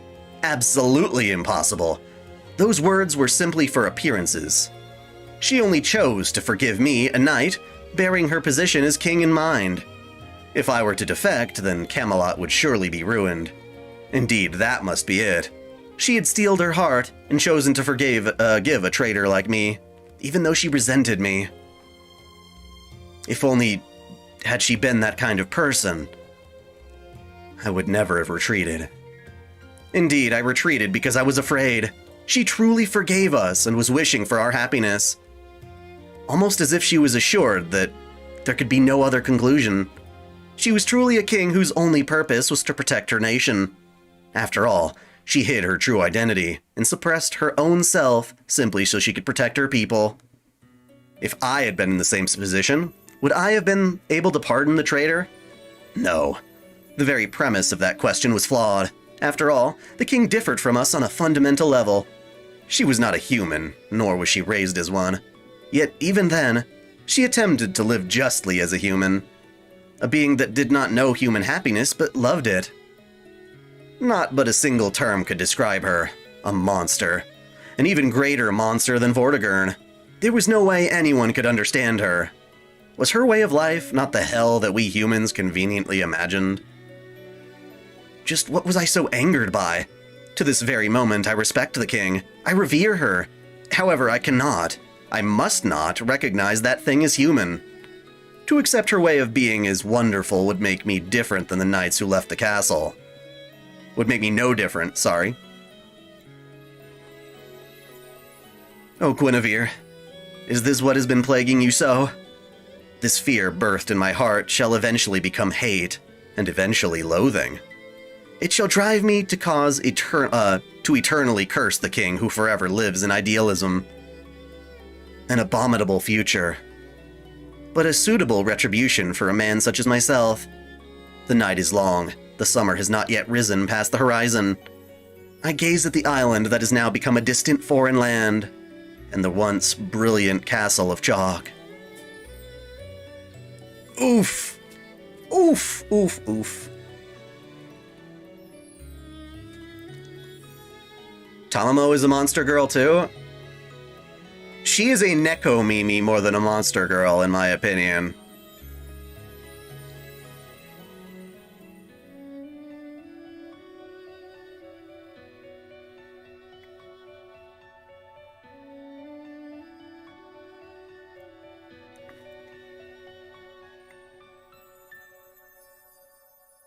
Golden Time? Yeah, that one's fun. I like that. It gets kind of overly dramatic towards the end, but I like where it winds up, I think. Lancelot was lucky to be born a Briton, and in this time, all things considered, had he been born a Aztec, he would suffer way more punishment for his adultery. Well, he wasn't born Briton. He was French. I hear what you're saying about the crop tops, but they're still, like, they look like kids enough to me. I know, whatever, I don't care what their ages actually are. I'm just not attracted to them, I'm sorry. I understand what you're saying on paper, but in practice, I just don't care.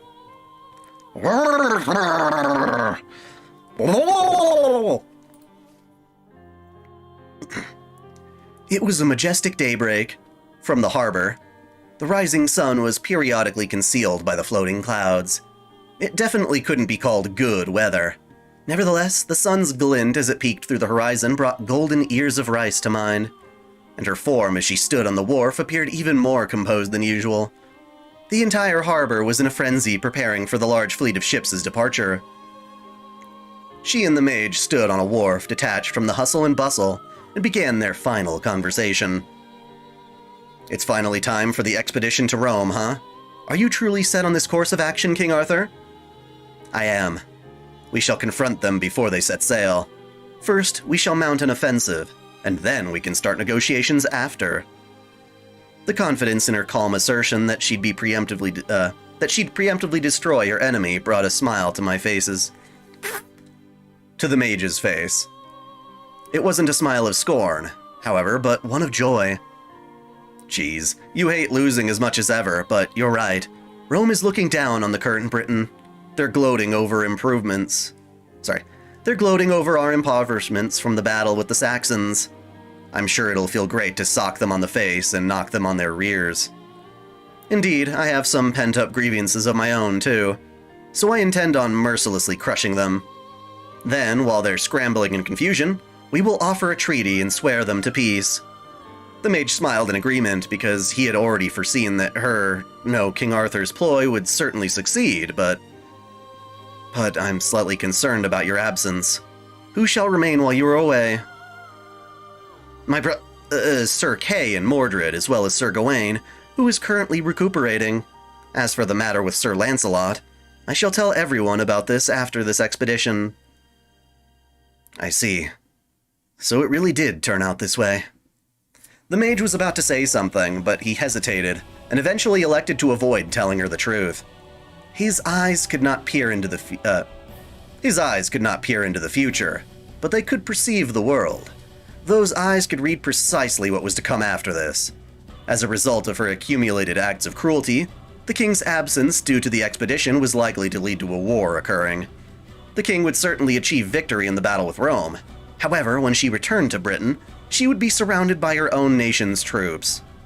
Morgan's offspring and Arthur's clone, the unwanted child Mordred. Mordred, whose true face had been obscured by a helmet, would begin to move once Arthur departed. Her treachery was an unavoidable destiny. Still, it was something that had yet to occur. No matter when, if Mordred had ever attempted to mount a rebellion, King Arthur would surely have put it down skillfully.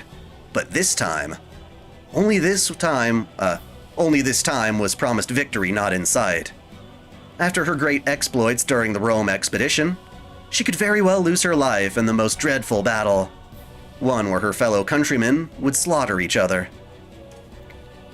The mage did not reveal that truth to her. Although he was an inhuman mage, he had guided the king in his own non-human way. Britain was at its limit. Her duty as a king would save Britain was, Oh, I see. Her duty as the king who would save Britain was over. And so, he thought she should finally rest. They didn't exchange many words, but still, the conversation pressed on. And after several questions, Britain will eventually fall into ruin. Even if we hold out for another century, it will not affect this island's history significantly. No, more precisely, it has already begun to fall, into ruin. This is the end for Britain. If I said that, what would you do? He referred to himself in the first person in the question, something he had never used outside of dreams, and delivered the ruthless truth. Just how far had he foreseen? But her reply was as if she were speaking to a decade-long friend. I'll get mad if you keep making your usual bad jokes. Britain will not fall to ruin. I am doing everything I can to prevent that. With a gentle smile, she put her duty into words. She had decided to fight, even if she would end up losing everything and being scorned by everyone. Hey, Caitlin B., loving the stream. Thanks for reading this one. Thank you so much. I hope you're really enjoying it. Well, you just said you're loving it, so yeah. I hope you continue to enjoy my stream.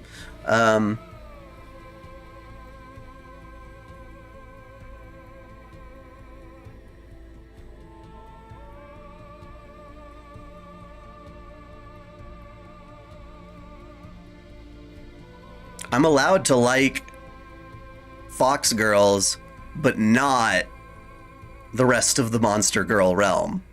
Like, I think that's fair.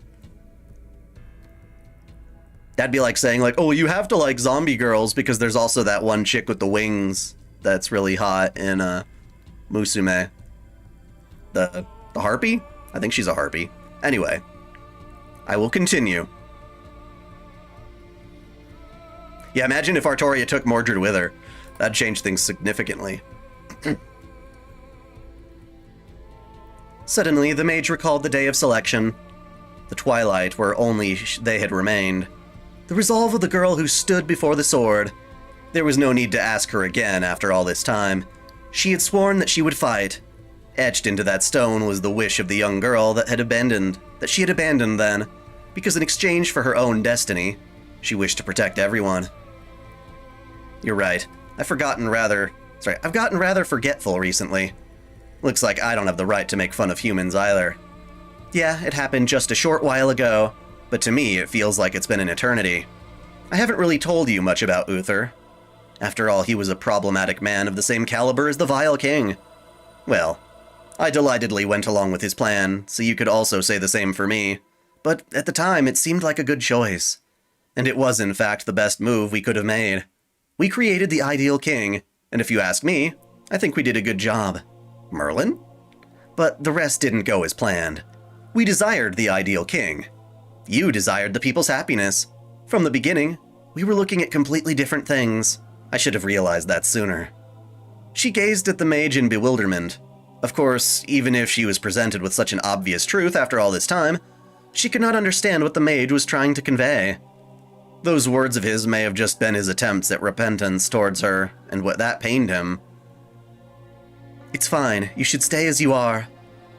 The bell signaling that departure rang. The sun ascended past the horizon, and the ship that would never return was about to set sail. She went to board the boat, but the mage stayed in place. I'm sorry for springing this on you, but this is as far as I go. You see, I made a bit of a careless blunder. I'm being hunted by an evil fairy. so I must now go into hiding for a while. His words left her shrugging her shoulders in exasperation. Even after I told you time and time again to refrain from getting into too much trouble with the ladies. That's the one thing you can never fix, no matter how many years have passed. It's my only reason for living, after all. What is life without flowers? Yeah, but you're the one deflowering, you asswipe. Unless you have the power to magically give someone their virginity back. In a hymen sort of sense. She gave a warm smile to the mage who spoke proudly. Indeed, the mage that had seen her countless times.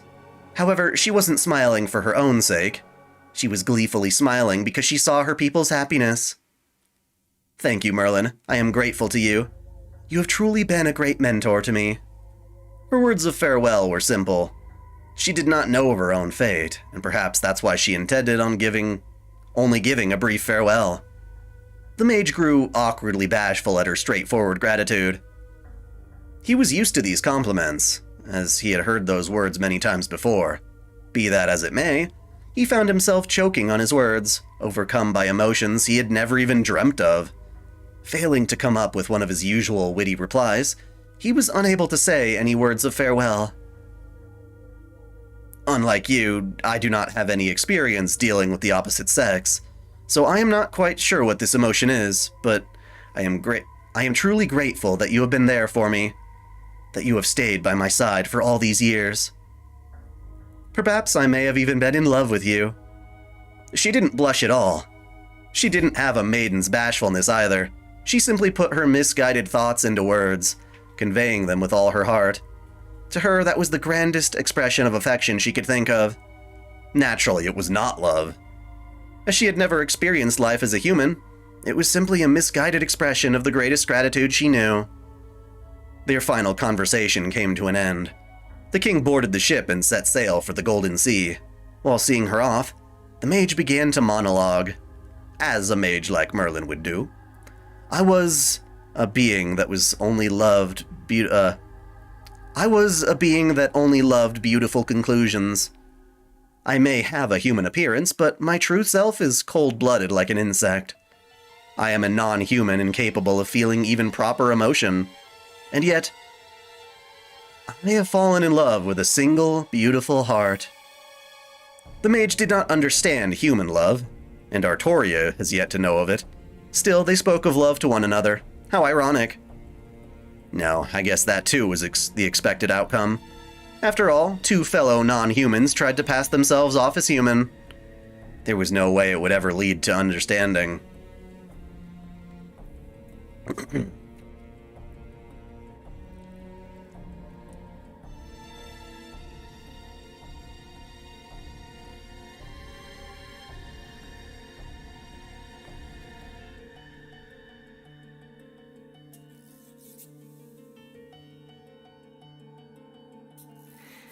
I keep hearing about these beasts of humanity. Should I ask what they are? I don't know how deeply ingrained you are with fate, but the true purpose of heroic spirits in the Holy Grail Wars and stuff are actually to fight the beasts. The beasts are a part of the planet that result from humanity's natural negativity, basically. It's an aspect of humanity we can't really get rid of, but are always contending with. So the beasts manifest in different forms and become some of the antagonists throughout mostly Fate Grand Order. But then we also have the other side of the planet that desires to protect humanity and stuff like that, creating the heroic spirit system in order to defeat the beasts when they emerge. That's the true purpose behind heroic spirits. And mages are just summoning servants for their own purposes. But that's not really what they were built for. Just as Merlin was talking about the true purpose of Excalibur, it was forged by the planet to protect the world. In that same way, you could say that Excalibur would be a good use on the beasts, for instance. But yes, I will take another quick break and we'll begin Chapter 5.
I'm back.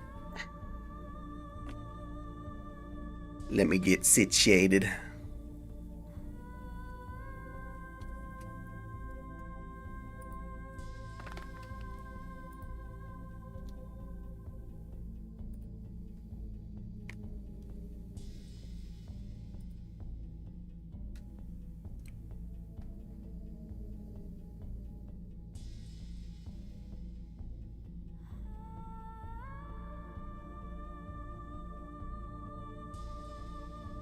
I just love all the details that weren't in the original audio drama. It's blowing me away, it's crazy. The Day of Camelon. After signing the treaty with Rome, King Arthur was aboard the ship, on her way back to Britain. They had lost a few hundred soldiers and 2 ships in the battle with Rome, but the benefits they reaped far outweighed the cost. The soldiers who were sailing the boat from their deck were clearly all in high spirits. The long-enduring battle with the foreign tribes had finally come to an end. They could do naught but pray for God to bless their poor harvests. But at least the conflict between mankind was finally over. They had been pushed to the brink of exhaustion by their daily lives, but the soldiers were now filled with hope. She stood on the ship's deck, gazing at the soldiers as they hoisted the sails and spoke to each other. They were telling themselves it would all work out somehow, which was somewhat of a catchphrase between them. Unlike the soldiers, though, she had a faint hint of distress on her face. Somehow, well, at the very least as long as I still live. The treaty with Rome was signed only because King Arthur had been there. The Romans did not fear Britain, they only feared King Arthur. It was a brief moment of peace. If the island of Britain itself did not gain any value, it would all be meaningless. She swallowed down her unease, convincing herself it was fine as it gained her impoverished people respite. Britain was in sight. She raised her head, deciding to prioritize informing everyone of her triumph. But then she noticed something strange. Something was on the island's coastline. Something that should not have been there. A fire was raging at the harbor. The soldiers, who had gone pale, went to deliver their report. Sir Mordred I have come to deliver information regarding his rebellion. 7 clans and 8 feudal lords have sided with the traitors, and Camelot has fallen. That was the recompense she was granted for her, meritorious deeds. Mordred had gathered the rebels while King Arthur was away, seized Camelot, and positioned her troops on the coastline in order to destroy King Arthur's army while they were on the journey back. In the ages to follow, it would come to be known as King Arthur's final battle. The twilit battlefield where chivalry was scattered like flowers. The monument of corpses where a great many lost their radiance. The Battle of Camelon. Mordred's army laid in wait for King Arthur's troops, who had been worn out from their expedition to Rome.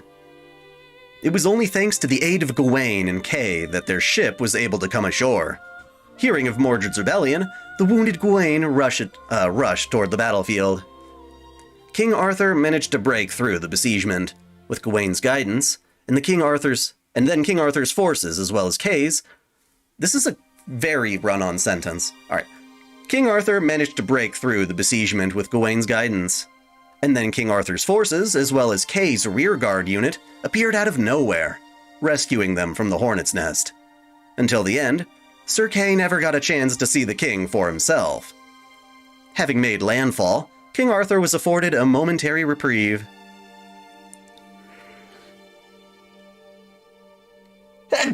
Excuse me. Wow. It's only a matter of time until I sneezed. Having made landfall, King Arthur was afforded a momentary reprieve.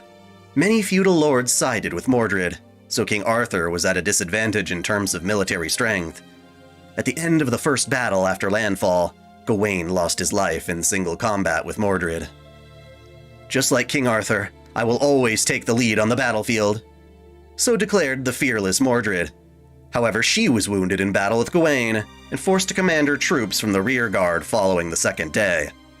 As a result, it became a war of attrition. For 7 days, the battle where fellow countrymen slaughtered each other raged on. Perhaps Mordred's side had their own side of the story too. They underhandedly aimed to take the king's head before his return, only to avoid needless bloodshed. But regardless of their intent, battle persisted. The blazes of war spread throughout the land, inflicting a fatal wound on the country that had only just barely managed to survive. As she circled the blazing country, repeating the process of retreating and giving chase, she realized the reason for the rebellion. The soldiers that joined Mordred's rebellion were not united by their hatred for King Arthur. The unending wars, the barren land, the children that died of starvation, they had always been enduring it. They had always protested that they could not take anymore. Ah, please put up with it. Please bear with it. That was what she told the knights. Indeed, she was the ideal king. She urged everyone to live a proper human life, to live a life of integrity. She told them that a prosperous country would definitely arise in the end. But for how long? How long would they have to persevere to be rewarded? Everyone else had long since been at their limits. I was the only one who could still take it. It was because she was the ideal king that she could not see her people's weakness. Objectively speaking, anyone could tell that at this point, her heart had already broken. The dawn of the 7th day, the battle had arrived at the hill of Camlon. The clash of two armies continued until twilight. Both sides had been driven to the point of extinction. On the mountain of corpses, the scarce few that remained could be counted. Standing on the blood-stained hill, she recalled a certain knight's words. The king does not understand the human heart. Admitting she was right, she grasped her spear and tried to hold her broken heart together. Her holy sword had long since lost its radiance. The moment her heart broke, the star on the surface went cold. Finally, I spent a long time wandering about the battlefield to finally reach you, King Arthur. Only 2 knights remained on the battlefield. The knight that appeared before her was clad in an irregular armor and helmet. Her figure, as she dragged her blood-shrouded sword, Clarend, was like seeing a specter in the flesh. The specter that had usurped a country, killed soldiers, and was starved for something immaterial began to speak. Behold, this is the end of your country. It's all over. Whether you emerge victorious or I emerge victorious, everything is already gone to ruin. Before the king, the Knight of Treachery began to repeatedly ask why. Why did you not bequeath the crown to me? Why did you not acknowledge me as your own son? Why did I have to be born into the world in this form? The king had no words to respond with, nor did she feel any obligation to respond. The last remaining knights of Britain crossed blades. The holy lance pierced through and incinerated the The holy lance pierced through and incinerated the traitor's entrails, eviscerating her. The traitor's demonic sword shattered the king's helmet, cracking her skull and robbing her of one of her eyes. The traitor's body slid off the spear, signaling the end of her life. King Arthur, Artoria, dropped to her knees, used her now meaningless holy sword as a cane, and took a sweeping glance at the hill of corpses. Plastered on her face was a plain, unadorned look. A look that had likely never been seen before. Trying desperately to seal her lips shut, to hold back her tears, her breathing ragged with sorrow, she gazed down at Britain's end and wailed, I caused so many battles and stole so many lives, that's why.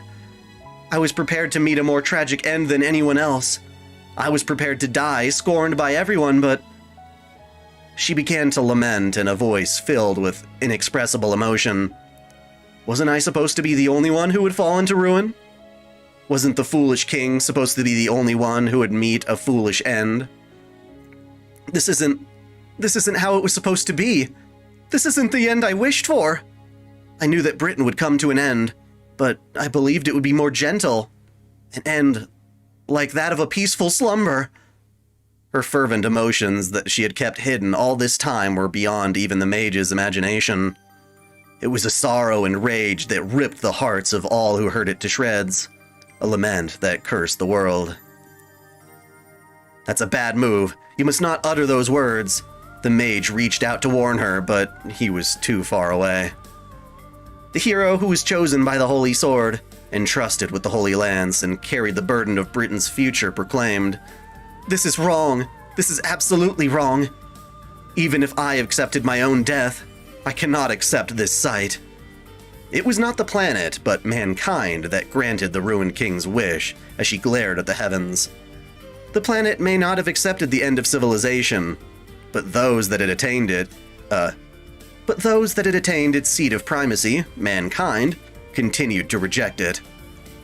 A defense mechanism for the human world created by mankind's collective unconscious. It stored countless records and amassed countless powers in order to ensure the continuation of human history. It was a vault of souls that would continue to exist until the end of the human order. In short, it was a loan shark that had no limit. If it deemed someone's useful for the continuation of mankind, it would grant them endless opportunities to use their magical energy as a tool for maintaining human history. In the depths of despair, she most certainly heard that voice. "You shall be given a chance. In exchange for your life after death, your wish will be granted." She did not even understand what it meant, but still she beseeched it. If you cannot overturn this ruin, you may take anything you want. Sorry, I said it wrong. If you can overturn... Water! Fuck me. Sorry, it's not easy reading this long for such a long time. If you can overturn this ruin, you may take anything you want. The devious miracle scooped her wishes up. That was a voice from the world, a false messenger that claimed to be a miracle. Space-time distorted. A gravity source like a bottomless swamp took hold of her. She detested Britain's ruin so much that she forsook her own salvation, and thus began the king's quest for the Holy Grail, an eternal hell devoid of salvation. Tale of the Knights in the Forest of Camlon. Final chapter! We're almost there, guys.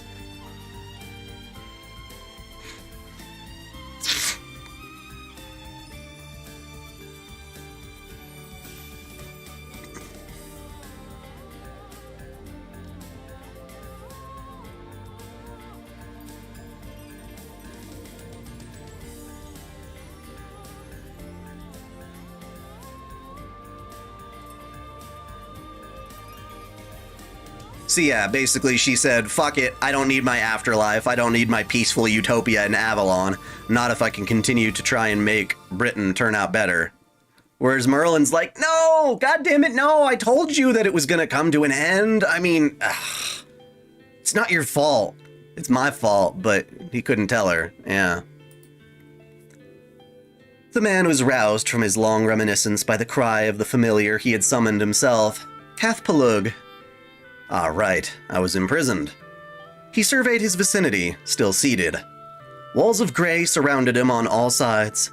They were sturdy, but devoid of any elegance. Put simply, they lacked beauty. It seemed like whoever fashioned this cage was unsuited to meticulous labor. Good grief, this is why men fall out of love. I truly do believe perseverance is an absolutely essential virtue for both men and women. He took hold of the staff resting on his shoulder and struck the grounds with it. A light knock echoed. In an instant, with the vividness of an ebbing tide, the wall's structure transformed. The once desolate land was reshaped into a sea of flowers in full bloom.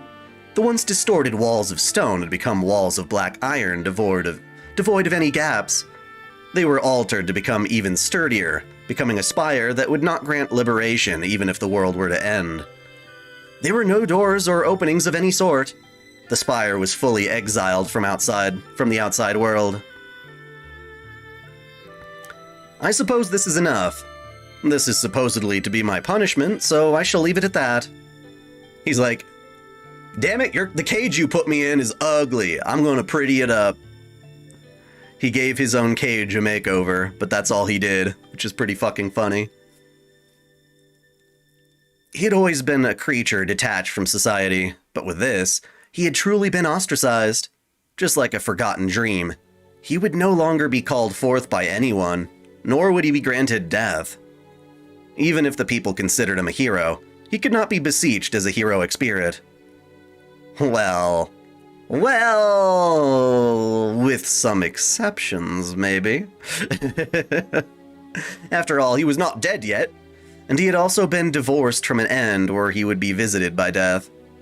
It was the absolute condition of summoning a heroic spirit, whether in the past or in the future. Only those who had been met with death could become the cornerstone of the people. Unless you're Skahak. What happens if you outlive the universe and it's just like, alright, you know what, fuck this. I don't even know what to think of you anymore. Sure, you can be a spirit. The world's just like, I don't know, man. Nasu's gone off the deep end here, boys. As such, he could not go anywhere. The mage whimsically chose to live on his lonesome and ascertain his sins with his very own eyes. He was fine with that. If the hybrid of dragon and man was wicked, then the spawn of an incubus and human must be too. It was because he was a half-hearted human that he had become so bizarre. Only the sinless, they say, but he ended up wanting to at least grumble a single complaint. If he had been born as a pure incubus, he would not have ended up burdened with these feelings. But you were different. You had better think things through and choose with your own self-interest in mind. It wasn't all bad, though. It was because he had a human standpoint and a human body that he was able to attain his own sense of values. Incubi were beings that leached off intelligent beings' mental activity, so they would never attain values of their own. Which makes me wonder why they fucked an incubus. That must have been one really sexy incubus if they didn't even give a shit. Like they don't have like their own care of the world themselves. Their aesthetic senses and feelings were altered depending on the brain they leached off of. As such, his way of living was intriguing in its own way. Half decay and half aspiration. He was most likely the only incubus on the planet that possessed the notion of life's work. Seated on a slab of stone, he peered out of the window. The hill of ruin. He knew exactly what sort of situation he had fallen into. What the king called forth with her pleas was a mechanism called the counterforce. The counterforce differed from the throne of heroes.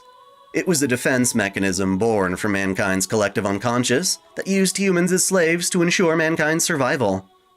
Some viewed it as the voice of the Lord, while others viewed it as the voice of the world. Either way, the result remained unchanged.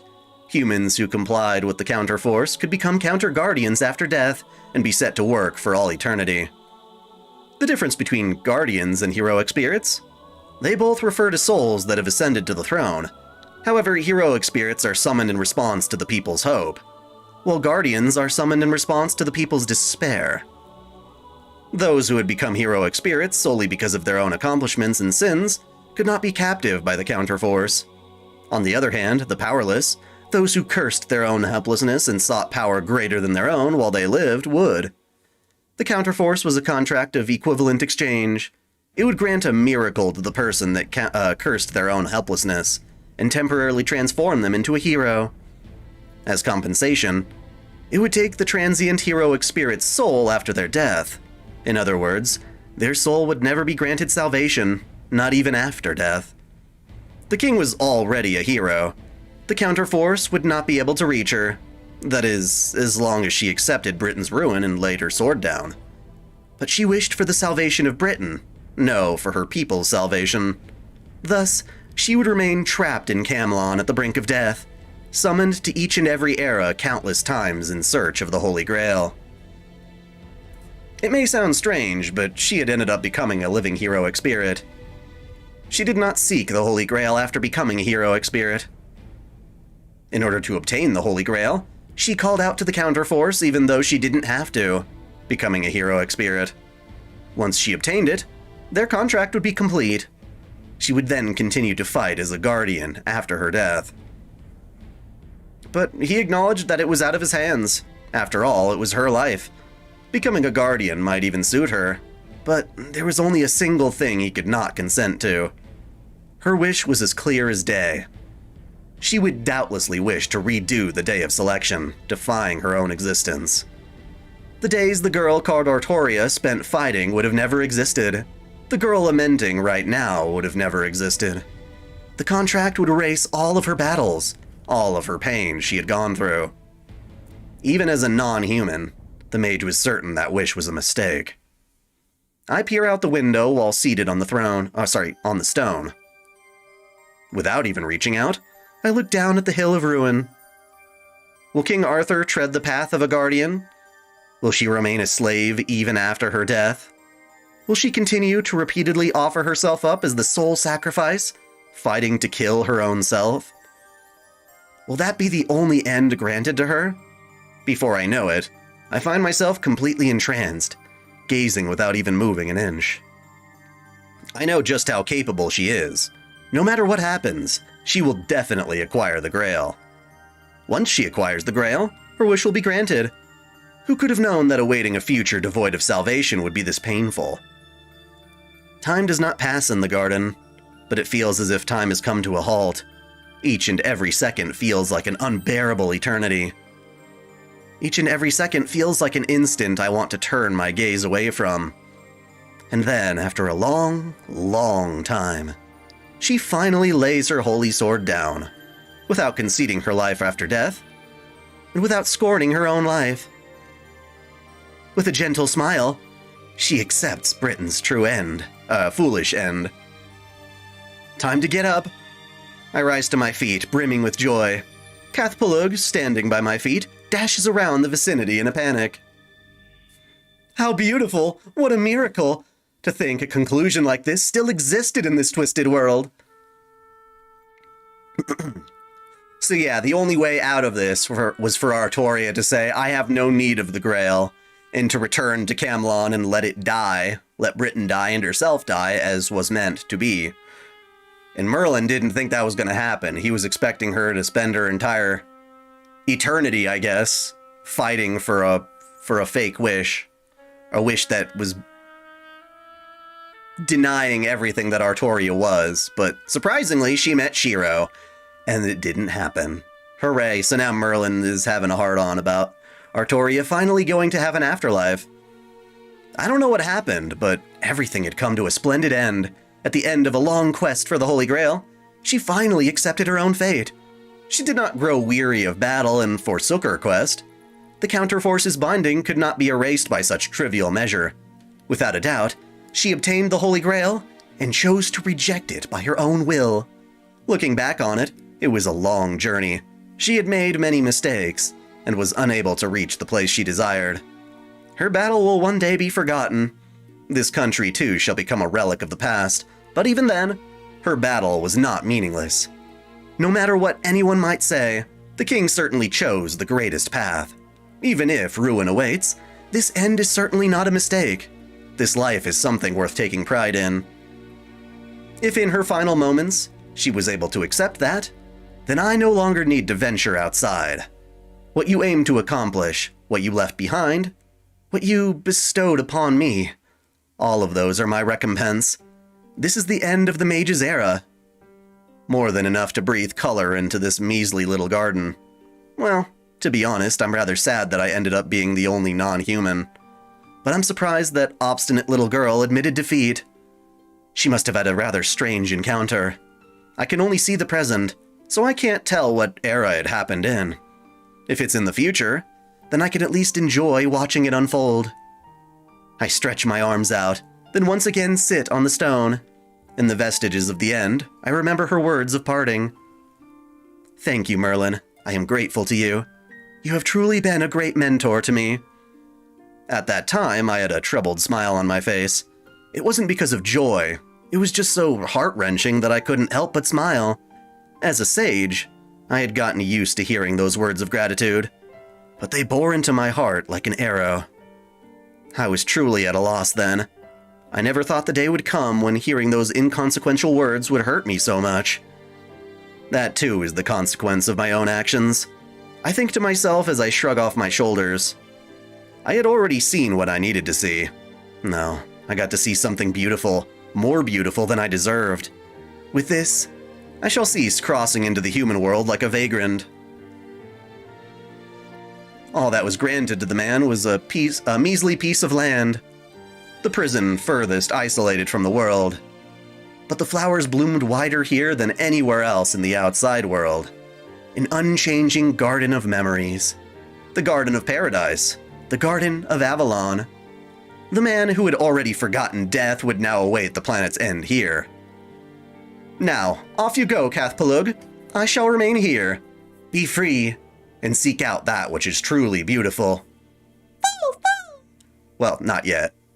You don't say foe until you're given your name, I guess. Without much sentiment, the mage bade farewell to his final companion. He was not human, so he did not consider solitude lonely. If he found himself with nothing to do, he would simply spank bang all night long. He would speak of beautiful pictures. Fortunately, outside the spire, were the fairies aplenty. There were fairies aplenty, and it would be easy to find listeners. The mage leaned out of the only window and continued his contemplation of the world, something he would never tire of. And thus was the tale of the king recited at the far ends of paradise.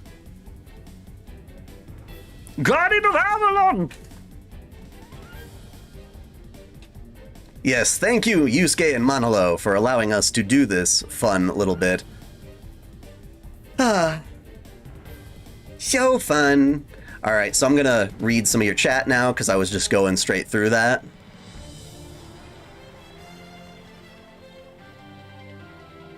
You talk about Godzilla.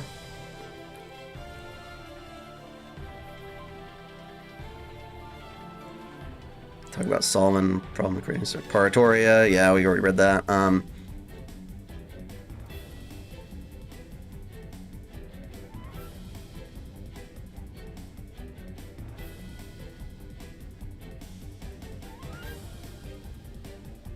Oh, you guys are talking about Tiamat, that's right.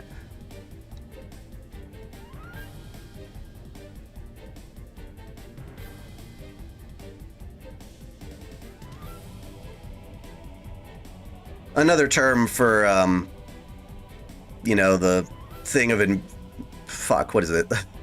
Imaginary numbers, the place where those all are is void space.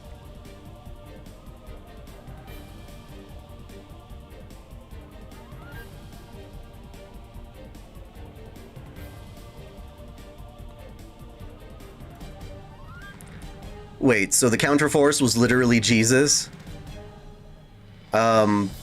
No? No, a lot of people mistake the counterforce for Jesus. Daikun, in the OG Arthurian lore, the incubus impregnated Merlin's mom without her consent. Oh. Why would an incubus want to do that, though?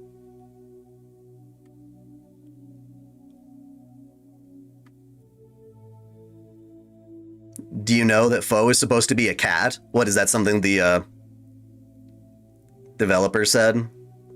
Seems more like a wolf type thing or whatever. What if there was what? What if there was armor for women like boobs armor? What do you mean? There is armor that is for boobs.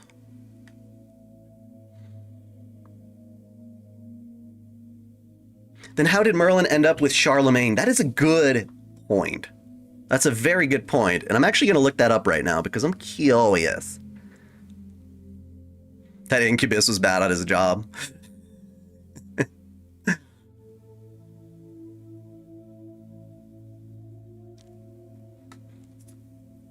Well, I don't know. When I see things of like primate murder-ish, like, I don't know. I guess it's hard to say. We could keep guessing. I think they're supposed to keep us guessing. Never looked like a cat to me, at least in like the larger form that I thought I had seen. Foo, foo.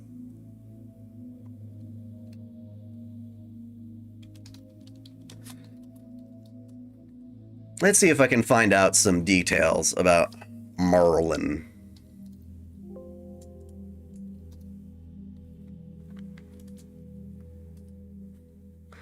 From Charlemagne.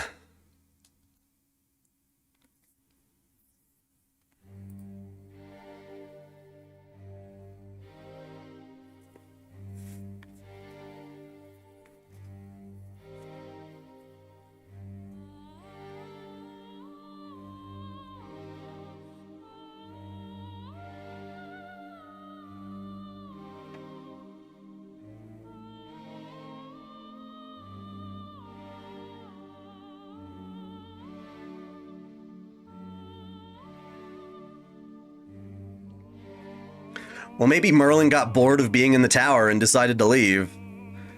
He was taking it as his punishment, but I guess he left. I don't know. They don't tell what he did to get out of the tower and go be helping the heroes of Charlemagne. Now, what time period? Let me see here.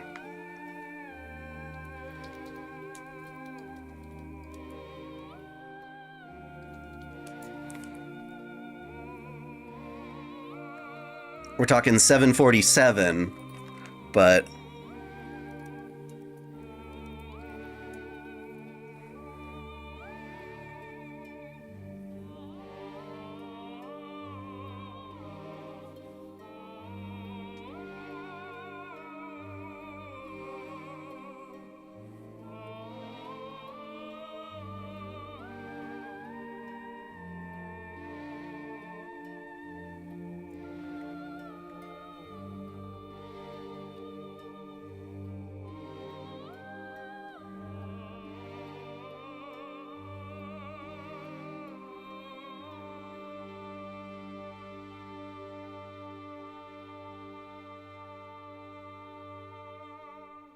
yeah, it comes from the Fate Grand Order Material 4, that bit about him going on to the Paladins, but doesn't say, like, how he pieced out or why he pieced out or whatever.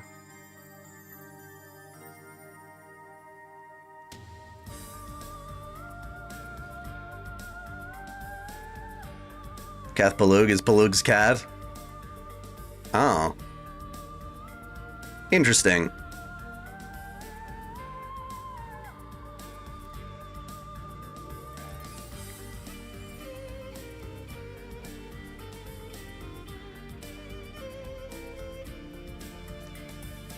Yes, thank you guys for tuning in. He pulled the same bullshit he pulled in the FGO. That's fair. Just another of the many, many, many rules stated by Nasu that he then breaks. Have you seen the new Star Ocean 5 gameplay video? No, not yet. Couldn't Merlin astral project himself into different timelines? Maybe. I mean, that makes sense, right?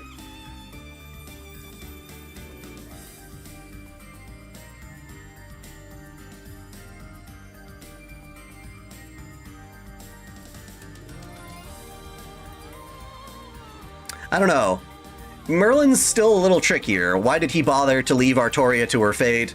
I think, again, it was because of his desire to see something beautiful. This whole thing was his doing. He started something and then watched to see how it ended. He's somebody who plants the seeds and lets them grow, but he doesn't do much more after that, is the idea. So even though he mentored Artoria and brought her up to be an ideal king, he kind of pieced out at a certain point after that to see the end result. And, that came with its own regrets, I guess.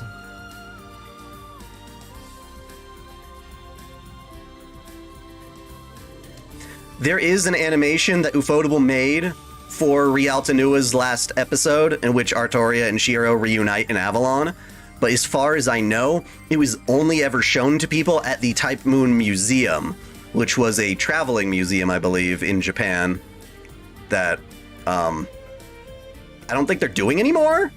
And you'd had to go there in person. You couldn't, like, record it. There's only, like, screenshots that we have. And so we definitely know it exists from the screenshots, but just how long it was and what it shows is uncertain.